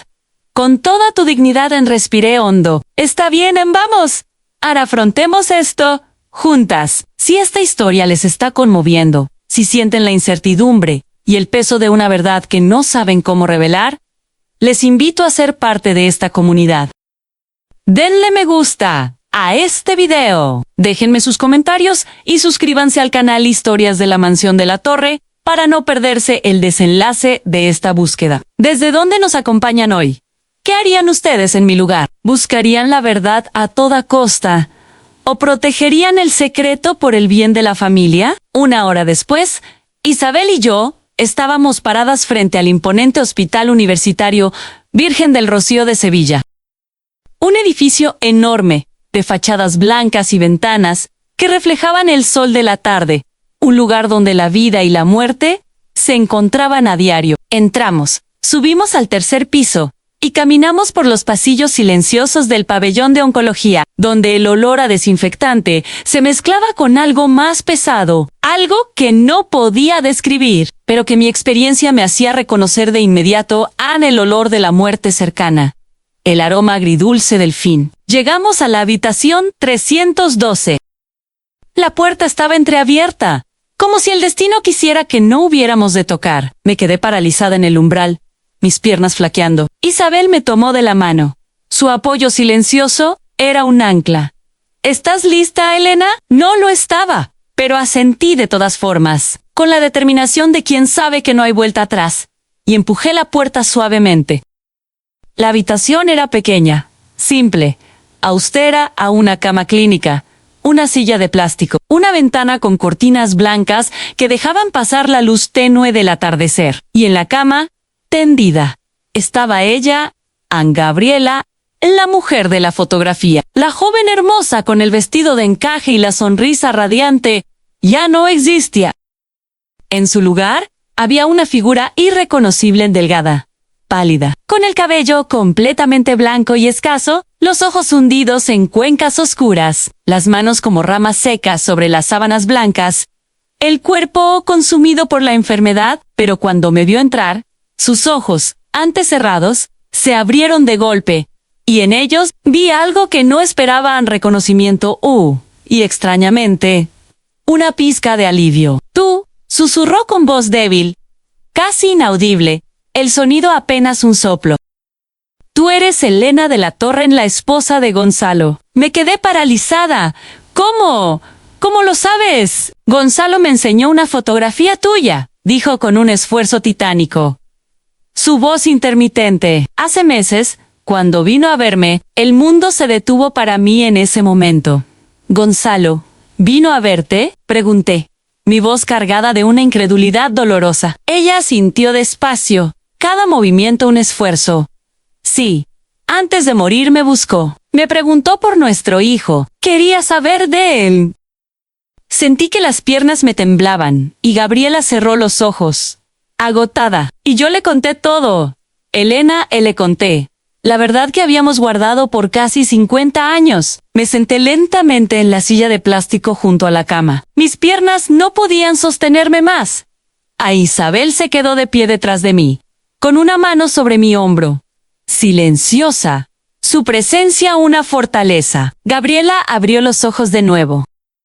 Me miró con esa mirada vacía, de quien ya ha hecho las paces con la muerte, de quien ya no tiene nada que perder. No pensé que vendrías, dijo con voz quebrada. Pensé que me odiarías por lo que hice. No te conozco lo suficiente para odiarte, Gabriela, respondí, sorprendiéndome de lo calmada que sonó mi voz, a pesar del torbellino en mi interior. Pero necesito saber la verdad. Gabriela, en toda la verdad, la historia completa, sin omisiones. Ella asintió despacio. Lo sé. Y te la voy a dar, Elena, porque ya no me queda tiempo para guardar secretos. Antes de que sea demasiado tarde, tomó aire con dificultad. Cada respiración parecía costarle un esfuerzo enorme. ¿Quieres agua?, le pregunté, sintiendo un extraño atisbo de compasión. No, respondió, su voz débil en solo escúchame. Por favor. Gabriela comenzó a hablar, y yo solo pude escuchar, absorta en su relato. Conocí a Gonzalo en 1975. Elena y yo tenía 22 años. El 25. Nos presentó un amigo en común, en una fiesta en Sevilla. En la feria de abril, Gonzalo acababa de terminar su carrera de restauración. Yo estaba terminando la mía, pedagogía. Hizo una pausa, recordando. Nos enamoramos rápido, Elena, demasiado rápido tal vez, pero era algo hermoso, algo real. Gonzalo era diferente a todos los hombres que había conocido. Era amable, respetuoso, un soñador, con esa pasión por el arte que tanto te gusta a ti. Lo escuché sin interrumpir, sintiendo una punzada de celos por esa vida que él había vivido antes que yo. A los 6 meses me pidió matrimonio. Yo dije que sí, sin pensarlo. Estaba tan feliz, tan ilusionada. Pensé que finalmente había encontrado mi lugar en el mundo, mi refugio. Su voz se quebró. Pero entonces la confesión que lo cambió todo. Pero entonces me di cuenta de que estaba embarazada. Cerró los ojos. El dolor de ese recuerdo aún vivo. Fue en junio de 1976, 2 meses antes de la boda. Me hice una prueba en secreto, y cuando salió positiva, me sentí aterrada, completamente aterrada. ¿Por qué?, pregunté suavemente. Si se iban a casar de todas formas, ¿por qué el miedo? Porque mi padre, dijo con amargura en la voz, un resentimiento que el tiempo no había borrado. Mi padre era un hombre terrible, violento, controlador. y muy, muy religioso. Un patriarca autoritario, que valoraba la reputación familiar por encima de todo, abrió los ojos y me miró, buscando mi comprensión. Para él, quedar embarazada antes del matrimonio era el peor pecado que una mujer podía cometer, una deshonra pública, un escándalo. No importaba que ya estuviera comprometida, no importaba que la boda fuera en 2 meses. Para él, era una afrenta a su honor. Sabía cómo reaccionaría. Sabía que me echaría de la casa, que me desheredaría. ¿Qué le diría a toda la sociedad sevillana que yo era? Una cualquiera. Se le escapó una lágrima solitaria por la mejilla pálida. Pero lo peor, Elena, lo peor, es que también sabía lo que le haría a Gonzalo. Mi padre odiaba a Gonzalo, continuó Gabriela. Decía que era un hombre sin ambición, un simple restaurador de cuadros que no tenía un apellido digno para nuestra familia, que la galería de arte en el barrio de las Letras era una ruina, que yo merecía algo mejor. Solo aceptó el compromiso porque mi madre lo convenció, pero siempre estuvo buscando una razón para romperlo, y el embarazo era esa razón. Completé, mi voz apenas un soplo. Si mi padre se enteraba, no solo me echaría a mí y a mi madre de la casa, sino que también destruiría a Gonzalo. Usaría sus contactos en el gobierno, sus influencias, para arruinarlo, para asegurarse de que nunca pudiera levantar cabeza, ni tener éxito con su galería. Que no pudiera tener una vida decente. Hizo una pausa larga. Su respiración se volvía cada vez más superficial. Así que tomé una decisión. Elena, una decisión terrible. La más dolorosa de mi vida. Le escribí una carta a Gonzalo, dijo con la voz temblorosa. La culpa aún palpable. Le dije que no podía casarme con él, que había cometido un error, que no lo amaba lo suficiente. Pero era mentira, Elena. Era una mentira desesperada.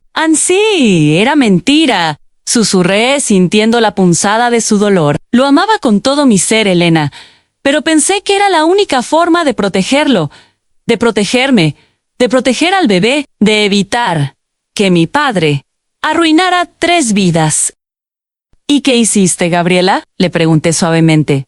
Mi voz apenas un susurro en la quietud de la habitación, pero mi mente de jueza ya reconstruyendo los hechos. Me fui, respondió con voz débil, sus ojos cerrados. Esa misma noche, después de escribir la carta, tomé un autobús a un pequeño pueblo de la Sierra de Jaén. No le dije a nadie a dónde iba. Solo desaparecí de mi casa, de mi familia, de la vida de Gonzalo. Me limpié las lágrimas con el dorso de la mano. Me quedé en casa de una prima lejana, una mujer comprensiva, que no hizo preguntas, solo me acogió. Le dije que había roto con mi novio, y que necesitaba un lugar donde esconderme, donde quedarme. Y yo pasé esos meses escondida, esperando el nacimiento, esperando que el tiempo lo curara todo. Miguel nació el 3 de mayo de 1977. Continuó, su voz apenas audible. En un hospital público de Jaén, estuve sola durante todo el parto. No había nadie conmigo, ni mi madre, ni mis amigas, ni Gonzalo. Nadie en su voz se quebró por completo. El recuerdo del dolor del parto y la soledad la abrumaba. Cuando lo vi por primera vez, cuando lo tuve en mis brazos, supe que había cometido el error más grande de mi vida. Pero ya era tarde. Lloró, un llanto silencioso, profundo, que la consumía, porque ese bebé, Elena, ese bebé se parecía tanto a Gonzalo. Tenía sus ojos, su nariz, sus pequeñas manos. Y yo sabía que no podía quedarme con él. No tenía cómo protegerlo. ¿Por qué no?, preguntó Isabel desde atrás, su voz temblorosa, conmovida por la cruda honestidad de Gabriela. Si era su hijo, su sangre, ¿por qué no pudiste quedarte con él? Porque no tenía cómo mantenerlo. Isabel, respondió Gabriela, su voz débil. No tenía dinero, no tenía trabajo, no tenía familia que me apoyara. Sabía que si regresaba a casa con un bebé, mi padre me haría la vida imposible. Y al niño también. Sufriría el desprecio de todos, el ostracismo. Cerró los ojos, la culpa aún palpable después de casi 50 años. Así que 3 días después de que nació, lo di en adopción a una familia humilde de Sevilla, que prometieron darle un hogar y amor. Pensé que era lo mejor para Elan. La única forma de darle una oportunidad. El silencio en aquella habitación de hospital fue ensordecedor. Gabriela seguía llorando. Un sollozo seco que me partía el alma. Yo no sabía qué sentir. Rabia, compasión, tristeza, todo al mismo tiempo. Un torbellino de emociones encontradas. ¿Y después? Pregunté. Mi voz apenas un susurro. ¿Qué pasó después, Gabriela? Después, intenté reconstruir mi vida. Conseguí un trabajo como maestra en una escuela primaria de barrio. Me casé. Me divorcié. Volví a casarme. Tuve otro hijo. Pero lo perdí durante el embarazo y todos los días, Elena. Todos los días. Durante 47 años. Pensé en Miguel. ¿En dónde estaría? ¿En sí estaría bien? ¿En sí me odiaba por haberlo abandonado? ¿En si alguna vez conocería la verdad? ¿En sí lo recordaría? ¿Nunca intentaste buscarlo? Preguntó Isabel, su voz suave. No, admitió Gabriela, su mirada fija en el techo. ¿Porque tenía miedo? A miedo de que me rechazara. Miedo de abrir esa herida que había guardado tan celosamente. Miedo de enfrentarme a lo que había hecho, a la decisión que tomé. Hasta que me diagnosticaron cáncer hace 2 años, Elena. Continuó. Su voz, apenas audible, y supe que se me acababa el tiempo. Fue entonces cuando busqué a Gonzalo. No sabía si seguía vivo, no sabía si se había casado, si había tenido hijos, no sabía nada. Pero necesitaba encontrarlo. Necesitaba decirle la verdad antes de morir. Necesitaba liberar mi alma de este secreto. ¿Y cómo lo encontraste? Pregunté. La historia de Gonzalo encajando lentamente en mi mente. Por internet. Busqué su nombre y apareció a Gonzalo de la Torre, nombrado restaurador Giachi, dueño de la Galería de la Torre en Madrid, casado con Elena de la Torre. 2 hijos, Fernando y Verónica. Me miró con algo parecido a la culpa. Cuando vi tu fotografía, Elena, cuando vi que Gonzalo había construido una vida hermosa, una familia sólida, un imperio. Me sentí aliviada. Sí, pero también me sentí destruida, porque me di cuenta de que él había sido feliz sin mí, de que había seguido adelante, y de que yo había desperdiciado mi vida guardando un secreto que ya no importaba, que solo me había consumido a mí. Le escribí una carta. Continuó. Le conté todo el embarazo, Miguel, la adopción, Anne, y le pedí perdón. No esperaba que me respondiera. Elena no esperaba nada. Pero lo hizo. Mi corazón latía tan fuerte que sentía que iba a explotar. ¿Qué te dijo? Pregunté. La ansiedad apoderándose de mí. ¿Qué quería verte? ¿Qué necesitaba saber más? ¿Qué quería buscar a nuestro hijo? Se limpió las lágrimas con un esfuerzo. Vino aquí a Sevilla hace 7 meses. Fue la primera vez que lo vi en más de 40 años.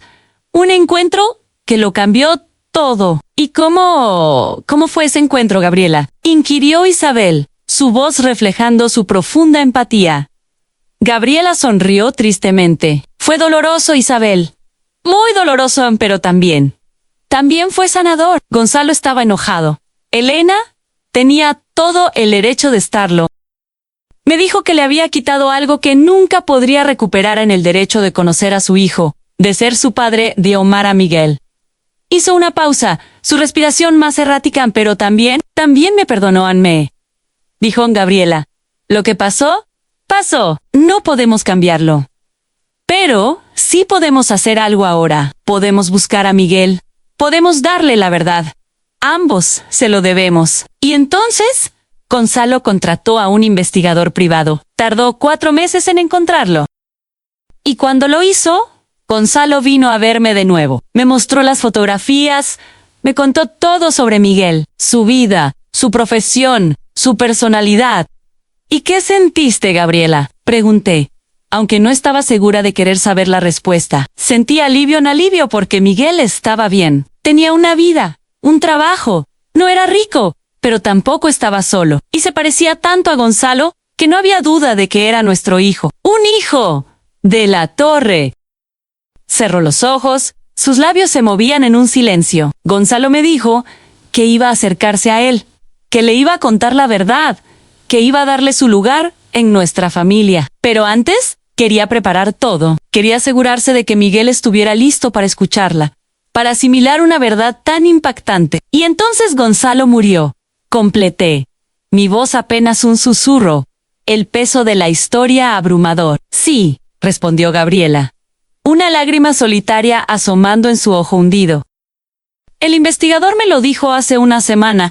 Después de que usted lo contactara, Elena y yo supe que era mi castigo, que Dios me estaba cobrando todo el daño que había hecho con mi silencio, con mi miedo, con mis decisiones, porque ahora Miguel nunca sabrá quién fue su padre biológico, nunca conocerá a Gonzalo de la Torre, nunca tendrá la oportunidad de un reencuentro. Me incliné hacia adelante, mi mirada fija en ella, en la mujer que guardó un secreto tan grande. Gabriela, le dije con voz firme, con la autoridad de una jueza que busca la verdad. Miguel sabe que es adoptado. Sigan sus padres adoptivos, se lo dijeron cuando tenía 15 años, pero nunca intentó buscar a sus padres biológicos. Al menos, eso fue lo que el investigador de Gonzalo averiguó. ¿Se lo respetó? ¿Por qué no?, pregunté, la curiosidad de mi alma investigadora picando. Gabriela suspiró en aliento débil. Porque sus padres adoptivos, Pedro y Ana Romero, fueron buenos con él. Elena lo amaron, lo cuidaron, le dieron una vida sencilla pero llena de afecto. Y él les fue leal. Nunca quiso lastimarlos buscando a alguien más, como si ellos no hubieran sido suficientes. Encerré los ojos. Miguel no había buscado la verdad, porque no quería herir a las personas que lo criaron, a las que le dieron un hogar y amor. Igual que yo, no quería herir a Fernando y Verónica, contándoles sobre este hermano secreto, sobre la verdad de su padre. Éramos iguales, todos prisioneros de nuestro propio sentido de lealtad, de nuestro miedo a causar dolor. Elena, dijo Gabriela con voz débil, interrumpiendo mis pensamientos, sé que no tengo derecho a pedirte nada. Sé que te hice daño, que le hice daño a Gonzalo, que le hice daño a Miguel, a todos los involucrados, a tu propia familia. Hizo una pausa.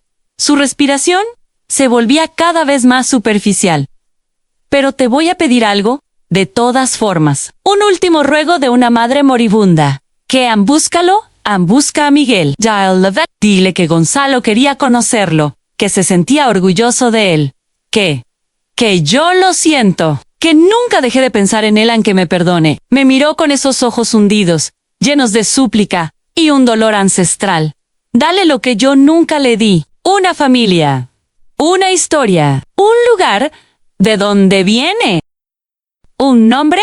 No pude responder. No sabía si podía prometerle eso. No sabía si tenía la fuerza para cargar con esa responsabilidad, con ese legado. Pero antes de que pudiera decir algo, Gabriela volvió a hablar, su voz ahora más urgente, con un último aliento de energía. Elena, hay algo más que necesitas saber, algo que Gonzalo me contó. Mi corazón se detuvo. ¿Qué, Gabriela? ¿Qué más puede haber? Ella respiró hondo, con dificultad en Gonzalo. Gonzalo dejó algo para Miguel. Algo más que la verdad. Algo que está en la caja de ébano, junto a los documentos. En el compartimento secreto del cobertizo, ya lo sé, los documentos, las fotografías, la carta, el reporte del investigador, respondí, pensando que ya había descubierto todo. No, dijo Gabriela, negando con la cabeza. Hay algo más, algo que Gonzalo no puso en la carta que te dejó, algo que me confió en nuestro último encuentro. ¿Qué es, Gabriela? Ella cerró los ojos y la revelación, pronunciada con su voz, apenas un hilo, fue un terremoto en una herencia. Gonzalo cambió su testamento 2 semanas antes de morir. Dejó una parte significativa de la mansión, de la torre y de sus propiedades rurales en Guadarrama, a nombre de Miguel Romero Díaz Anés, su hijo secreto. El mundo se detuvo. A mi propia respiración se cortó. ¿Qué? Susurré. Mi voz apenas audible. ¡Una herencia! Gonzalo quería que Miguel tuviera algo, respondió Gabriela, sus ojos aún cerrados, aunque nunca lo conoció, aunque nunca pudo ser su padre en vida. Quería dejarle algo que le dijera: fuiste importante, siempre fuiste importante para mí, aunque no lo supieras. Salí de esa habitación tambaleándome, mi mente en un torbellino de incredulidad y asombro. Isabel me sostuvo del brazo mientras bajábamos las escaleras del hospital, con la mirada de la enfermera de turno clavada en nosotras. No podía pensar, no podía procesar la magnitud de lo que acababa de escuchar. Gonzalo había cambiado su testamento. Le había dejado parte de la mansión de la Torre a un hijo que nunca conoció. Y eso significaba que cuando se leyera el testamento, Fernando y Verónica se enterarían de todo de la manera más pública y dolorosa. Aún me pregunto si Gonzalo hizo lo correcto al guardar el secreto y legarme esta responsabilidad. Debió contarme la verdad antes de morir, en vida, no a través de una carta póstuma. Debió dejarme esta carga, esta decisión tan imposible. ¿Y tú? ¿Qué habrías hecho en mi lugar? ¿Le habrías dicho la verdad a Miguel, aunque eso implicara romper la paz de tu familia? ¿O habrías dejado que todo se quedara enterrado con Gonzalo, en el silencio eterno? Déjame saber en los comentarios, porque a veces necesitamos escuchar lo que otros harían para encontrar nuestro propio camino en estas encrucijadas. De la vida en esa noche, de vuelta en el hotel, Isabel y yo no hablamos mucho. Solo nos sentamos en la cama, una al lado de la otra, mirando la pared en silencio, procesando, intentando entender la magnitud del dilema. Y finalmente, Isabel habló. Elena, tienes que decírselo a Fernando y a Verónica antes de que se lea el testamento. No puedes dejarlos enterarse de esa forma. Será una doble traición. Cerré los ojos. Lo sé, Isabel. Va a ser difícil. Muy difícil, Ann. Pero tienes razón, Is. Es mi responsabilidad como madre, como matriarca, como la que ha vivido esta verdad, porque en el fondo, siempre lo supe. Siempre supe que no podría guardar este secreto por mucho tiempo, que eventualmente tendría que enfrentarlo, y que cuando lo hiciera, todo cambiaría para siempre en la casa de la Torre en el viaje de regreso a Madrid. En el tren de alta velocidad, fue el más largo y pesado de mi vida. Isabel intentó dormir, pero yo sabía que tampoco podía. La escuchaba moverse en el asiento de al lado, suspirando de vez en cuando, buscando una posición cómoda que nunca llegaba. Yo solo miraba por la ventanilla, el paisaje oscuro, las luces de los pueblos pequeños que pasábamos, las estrellas que brillaban en el cielo sin luna, y pensaba en cómo iba a decirle a Fernando y a Verónica que su padre, el impecable Gonzalo de la Torre, había tenido otro hijo. Pensaba en las palabras exactas que usaría, en la forma de suavizar el golpe. Pensaba en sus caras cuando lo escucharan, en la decepción, en la rabia. Pensaba en si, alguna vez, me perdonarían por haberles ocultado esto, aunque fuera solo por unos días, por proteger la memoria de su padre. Llegamos a Madrid a las 6 de la mañana. El cielo estaba apenas aclarando, las calles vacías, barridas por el viento frío de enero. Isabel me abrazó antes de tomar un taxi a su villa en Cuernavaca. Llámame después de hablar con Fernando y Verónica, me dijo.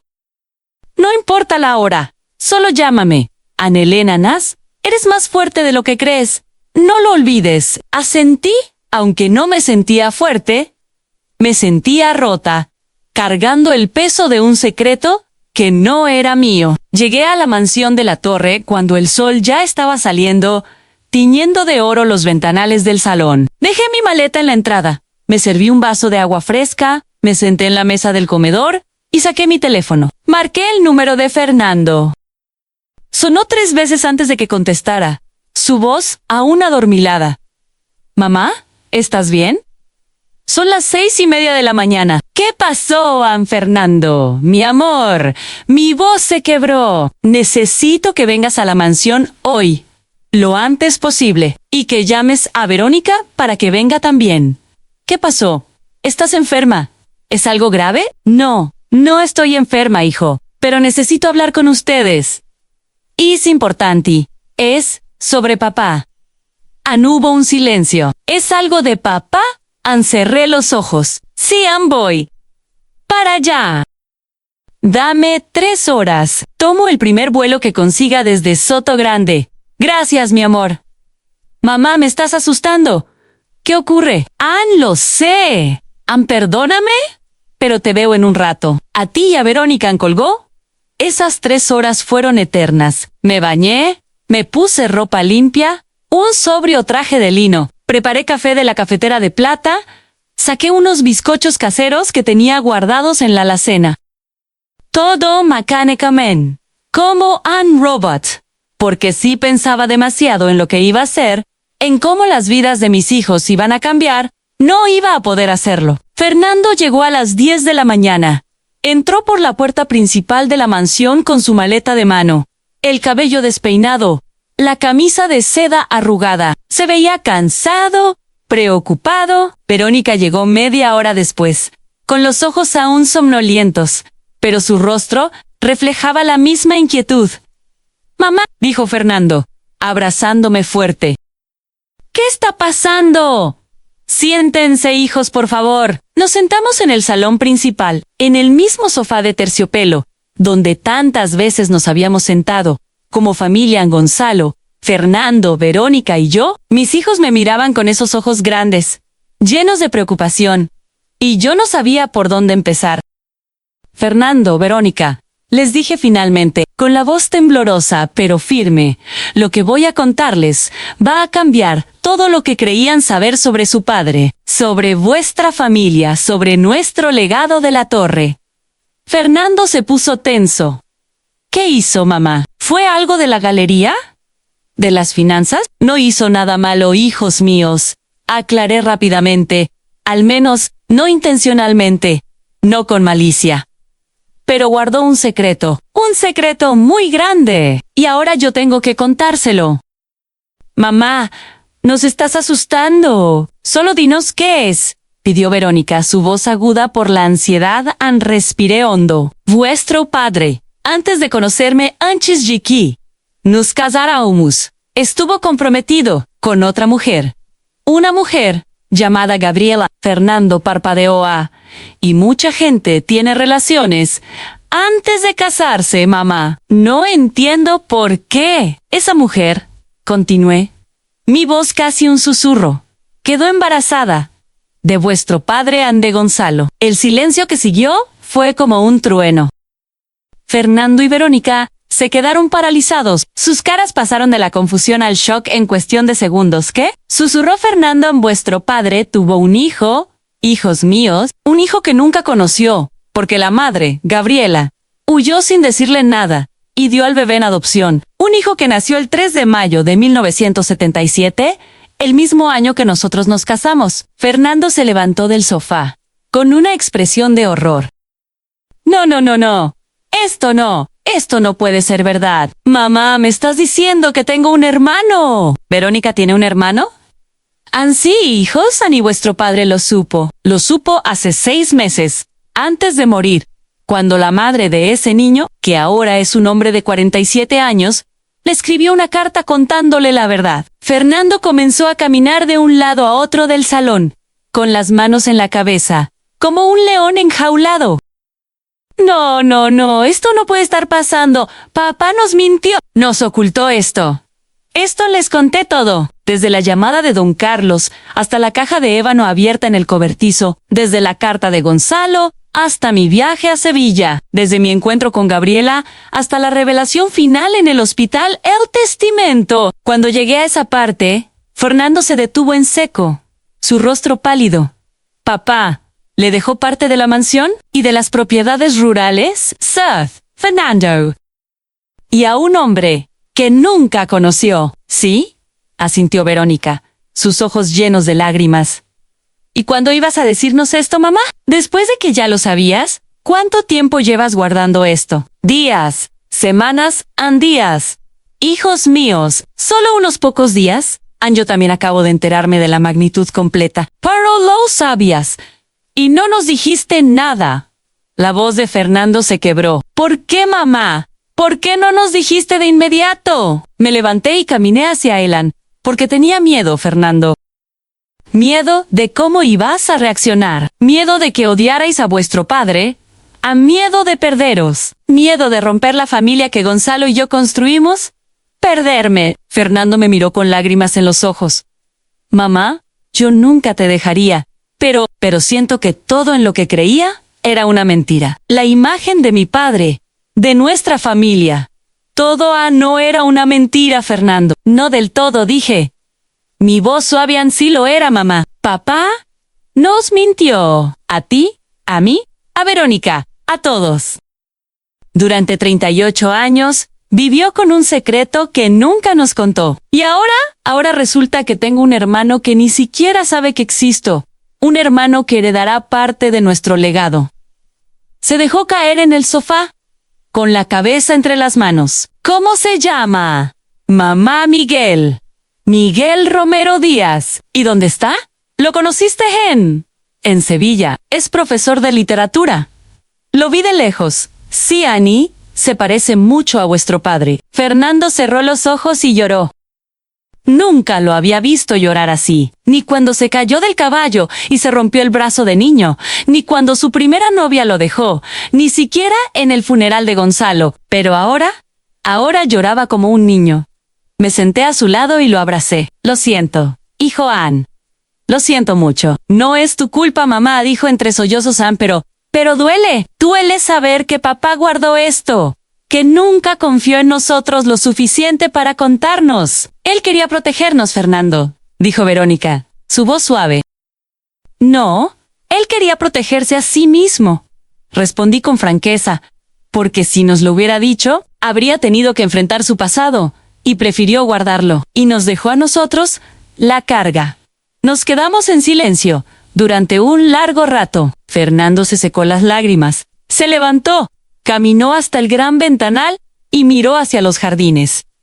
¿Cuándo se lee el testamento, mamá?, preguntó finalmente. En una semana, Fernando. El licenciado Ramos me llamó ayer para confirmarlo. Dijo que es urgente, porque Miguel está en el testamento. Sí, asintió Verónica. ¿Tú quieres que yo conozca a Miguel, mamá? A la pregunta me tomó por sorpresa. No sé, hijos, eso es algo que vosotros tenéis que decidir. Es vuestro hermano, pero papá quería que lo conociéramos, ¿verdad? Por eso dejó todo esto. Por eso cambió el testamento en sí, Fernando. Creo que sí. Fernando se giró hacia mí, sus ojos ahora con una determinación que me llenó de orgullo. Entonces, hay que hacerlo. Hay que buscar a Miguel y decirle la verdad. Y darle su lugar su lugar, como un de la Torre. Fernando, ¿estás seguro?, pregunté. No, admitió. No estoy seguro de nada, mamá. Pero si no lo hago, voy a vivir el resto de mi vida preguntándome cómo habría sido. Y ya tuve suficiente de secretos. Mamá, no quiero cargar con uno más. Este legado de silencio termina aquí. Sentí que el pecho se me llenaba de orgullo. Mi hijo, mi hermoso hijo, más valiente que yo, más sabio que su padre. ¿Está bien?, le dije. Entonces, lo haremos juntos, los tres, como una familia, y daremos a Miguel la bienvenida a la Casa de la Torre. Esa noche, Fernando se quedó a dormir en la mansión de la Torre en Cenamos, en el comedor principal, en un silencio denso. Ninguno de los dos tenía mucho apetito, con el peso de la verdad aún flotando en el aire. Después, nos sentamos en el salón a ver la televisión, sin realmente verla, sumidos en nuestros propios pensamientos. En algún momento, Fernando habló, su voz baja y pensativa. Mamá, ¿tú crees que papá nos amó de verdad? La pregunta me rompió el corazón, pero también me dio la oportunidad de sanar. Sí, hijo, le dije, tomando su mano a Ann con todo su ser. Te amó a ti, a Verónica, me amó a mí, Ann, amó a nuestra familia. Entonces, ¿por qué nos ocultó esto? ¿Por qué cargó con este secreto?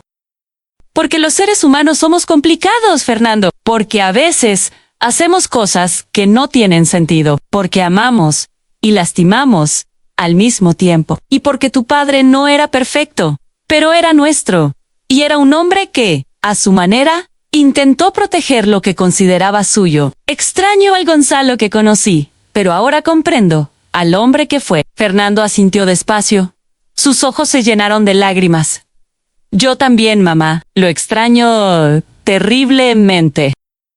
Pero ahora extraño también al Gonzalo que nunca conocí y a mi hermano. 2 días después, Fernando, Verónica y yo estábamos en un avión privado, cortesía de la firma, rumbo a Sevilla. Habíamos decidido ir los 3 juntos, porque esto era algo que teníamos que hacer como una verdadera familia de la Torre, para honrar a Gonzalo y darle la bienvenida a Miguel. Aunque Miguel no lo supiera todavía, la unidad de nuestra sangre ya se estaba forjando.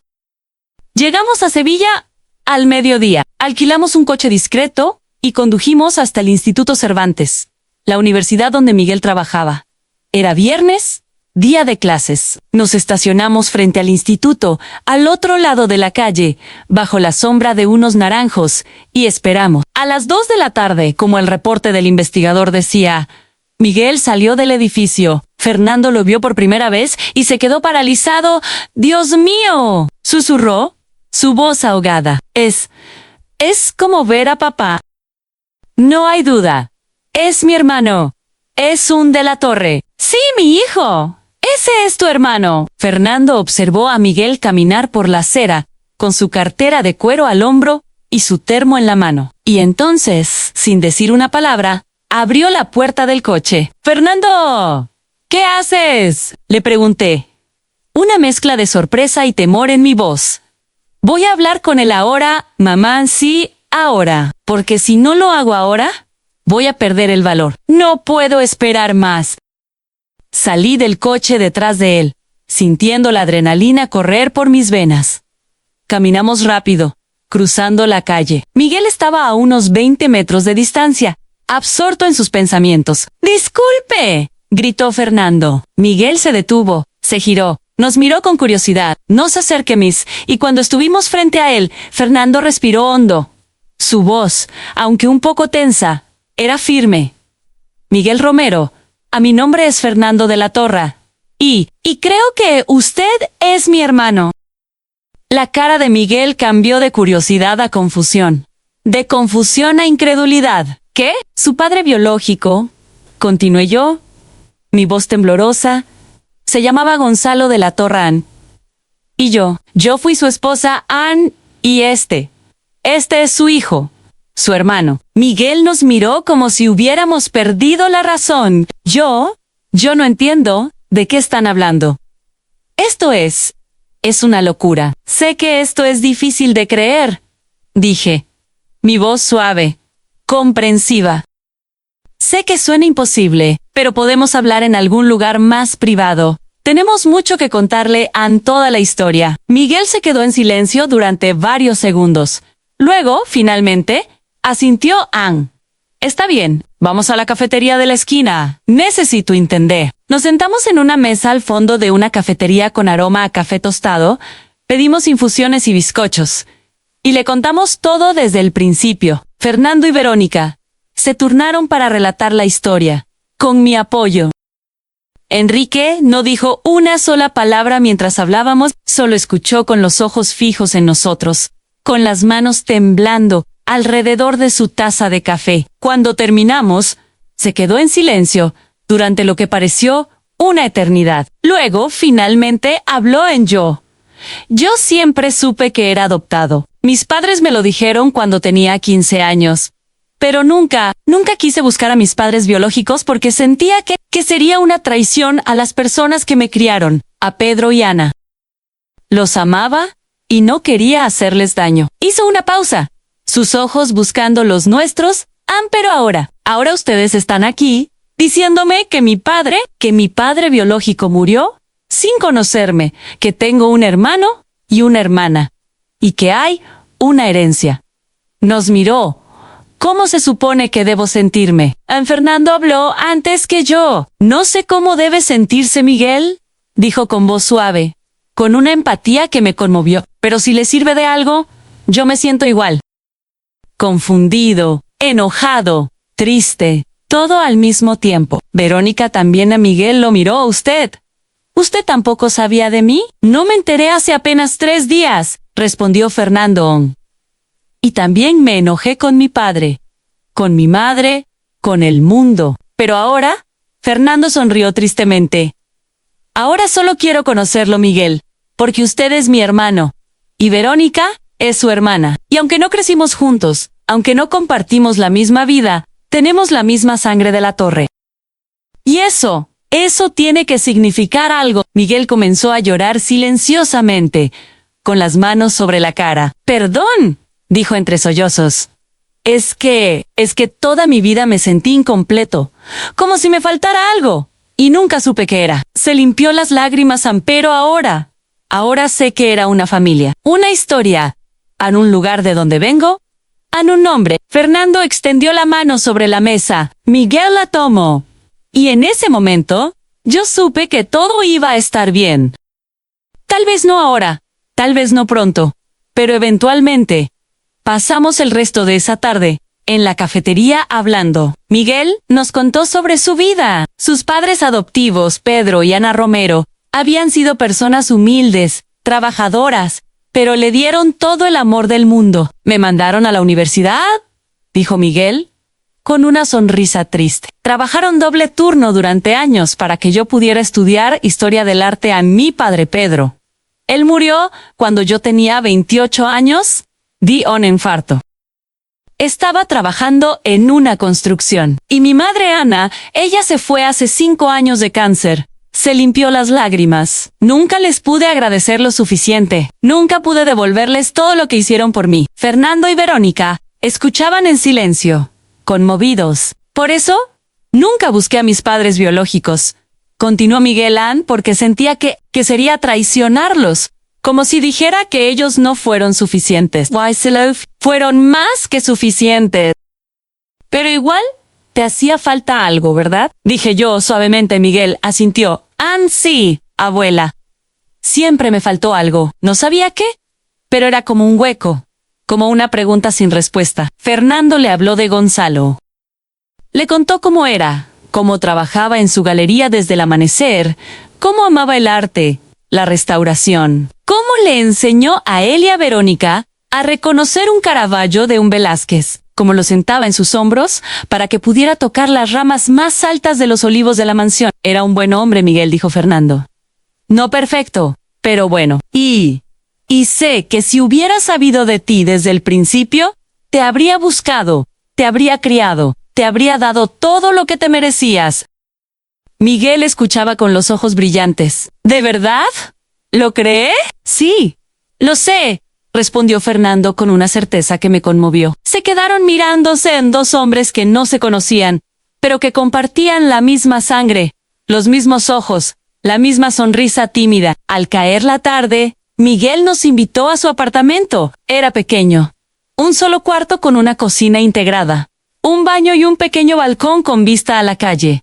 Pero estaba limpio, ordenado, lleno de libros de arte y literatura.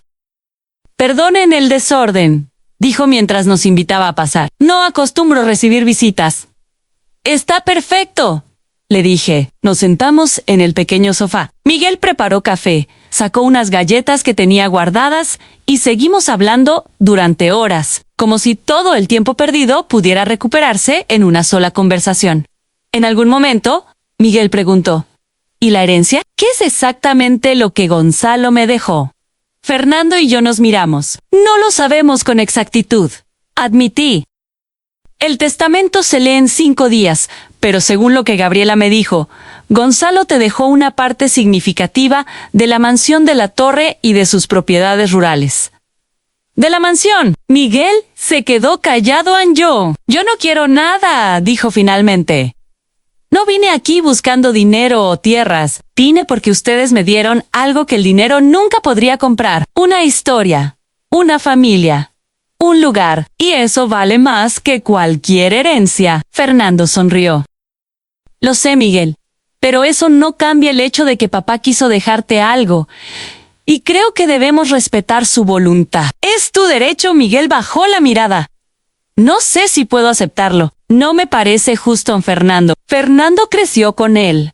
Tú trabajaste en la mansión, en la galería. Tú te ganaste ese derecho en yo. Yo solo soy un extraño. No, dijo Fernando con firmeza. No eres un extraño. Miguel Aner es mi hermano. ¿Y él? De Verónica. Esa noche Fernando, Verónica y yo nos quedamos en un hotel cerca del apartamento de Miguel. Antes de dormir, Fernando me habló. Mamá, ¿hice lo correcto? ¿A qué te refieres? A venir aquí, a Busker, a Miguel, a decirle la verdad. Me acerqué a él y le tomé la mano. Sí, hijo, hiciste lo correcto, porque la verdad siempre es mejor que la mentira, aunque duela, y tú has sanado una herida de tu padre. A Fernando asintió. Es raro, dijo. Hace una semana yo era hijo único, y ahora tengo un hermano mayor, Eran, y una hermana. ¿Cómo se siente? Le pregunté. Asustador, mamá, pero también vienen como si una parte de mí que no sabía que estaba rota, acabara de sanar, como si una pieza del rompecabezas de nuestra familia se hubiera encontrado. Ann sonreí. Ann, tu padre estaría orgulloso de ti. ¿De verdad? Sí, porque hiciste lo que él no tuvo el valor de hacer. Enfrentaste la verdad y la aceptaste, y honraste su memoria. El legado de la torre está en buenas manos. A la mañana siguiente, Miguel nos llevó a desayunar a un mercado tradicional cerca de su casa. Comimos tortitas con miel y atole de chocolate. Caminamos por las calles de Triana, bajo el sol sevillano. Miguel nos mostró el instituto donde trabajaba, la librería donde compraba sus libros, el parque donde solía sentarse a leer los fines de semana. Era como si estuviéramos construyendo algo nuevo, una relación, una familia desde cero, con cada paso. Pero esa tarde, cuando regresamos al hotel, recibí una llamada del licenciado Ramos. En Señora de la Torre, dijo con voz seria, necesito verla urgentemente. Hay algo sobre el testamento de don Gonzalo que debo discutir con usted antes de la lectura oficial. Es de extrema importancia. Se me hizo un nudo en el estómago. ¿Qué pasa? Es algo grave. No puedo decírselo por teléfono, doña Elena, pero es importante. Muy importante. Estoy en Sevilla, tengo una oficina aquí, cerca de la Giralda. ¿Puede venir ahora? Miré a Fernando y Verónica, que me observaban con preocupación. Está bien. ¿A qué hora? Puede venir ahora mismo. La estaré esperando en sí. Ahí voy. Le pedí a Fernando y a Verónica que se quedaran con Miguel. Quiero que pasen tiempo juntos, hijos. Sin mí, solo ustedes tres. Son hermanos. Necesitan crear ese vínculo. ¿Mamá? ¿Estás segura? Preguntó Fernanda. Sí, estaré bien. Solo voy a escuchar lo que el licenciado tiene que decir. Regreso en un par de horas. Tomé un taxi hasta la oficina del licenciado Ramos. Era un edificio moderno en el centro de Sevilla. Subí al cuarto piso. La recepcionista me hizo pasar de inmediato. El licenciado Ramos era un hombre mayor, de unos 60 años. Con lentes gruesos y una expresión seria, casi sombría. Señora de la Torre, me saludó, indicándome que me sentara. Gracias por venir tan rápido. ¿Qué es tan urgente, licenciado? Él abrió un folder sobre su escritorio. ¿Hay algo sobre el testamento de su esposo? ¿Qué complica las cosas? ¿Qué cosa su esposo hizo? 2 testamentos. Doña Elena, me quedé paralizada. 2. Si esta historia ha tocado tu corazón, si te hizo sentir, pensar y reflexionar sobre la complejidad de la familia y el poder de la verdad, te invito a unirte a esta comunidad. Dale me gusta a este video. Déjame tu comentario sobre qué harías tú en mi lugar y suscríbete al canal Historias de la Mansión de la Torre para acompañarnos en los próximos capítulos de esta vida llena de desafíos, secretos y, al final, esperanza.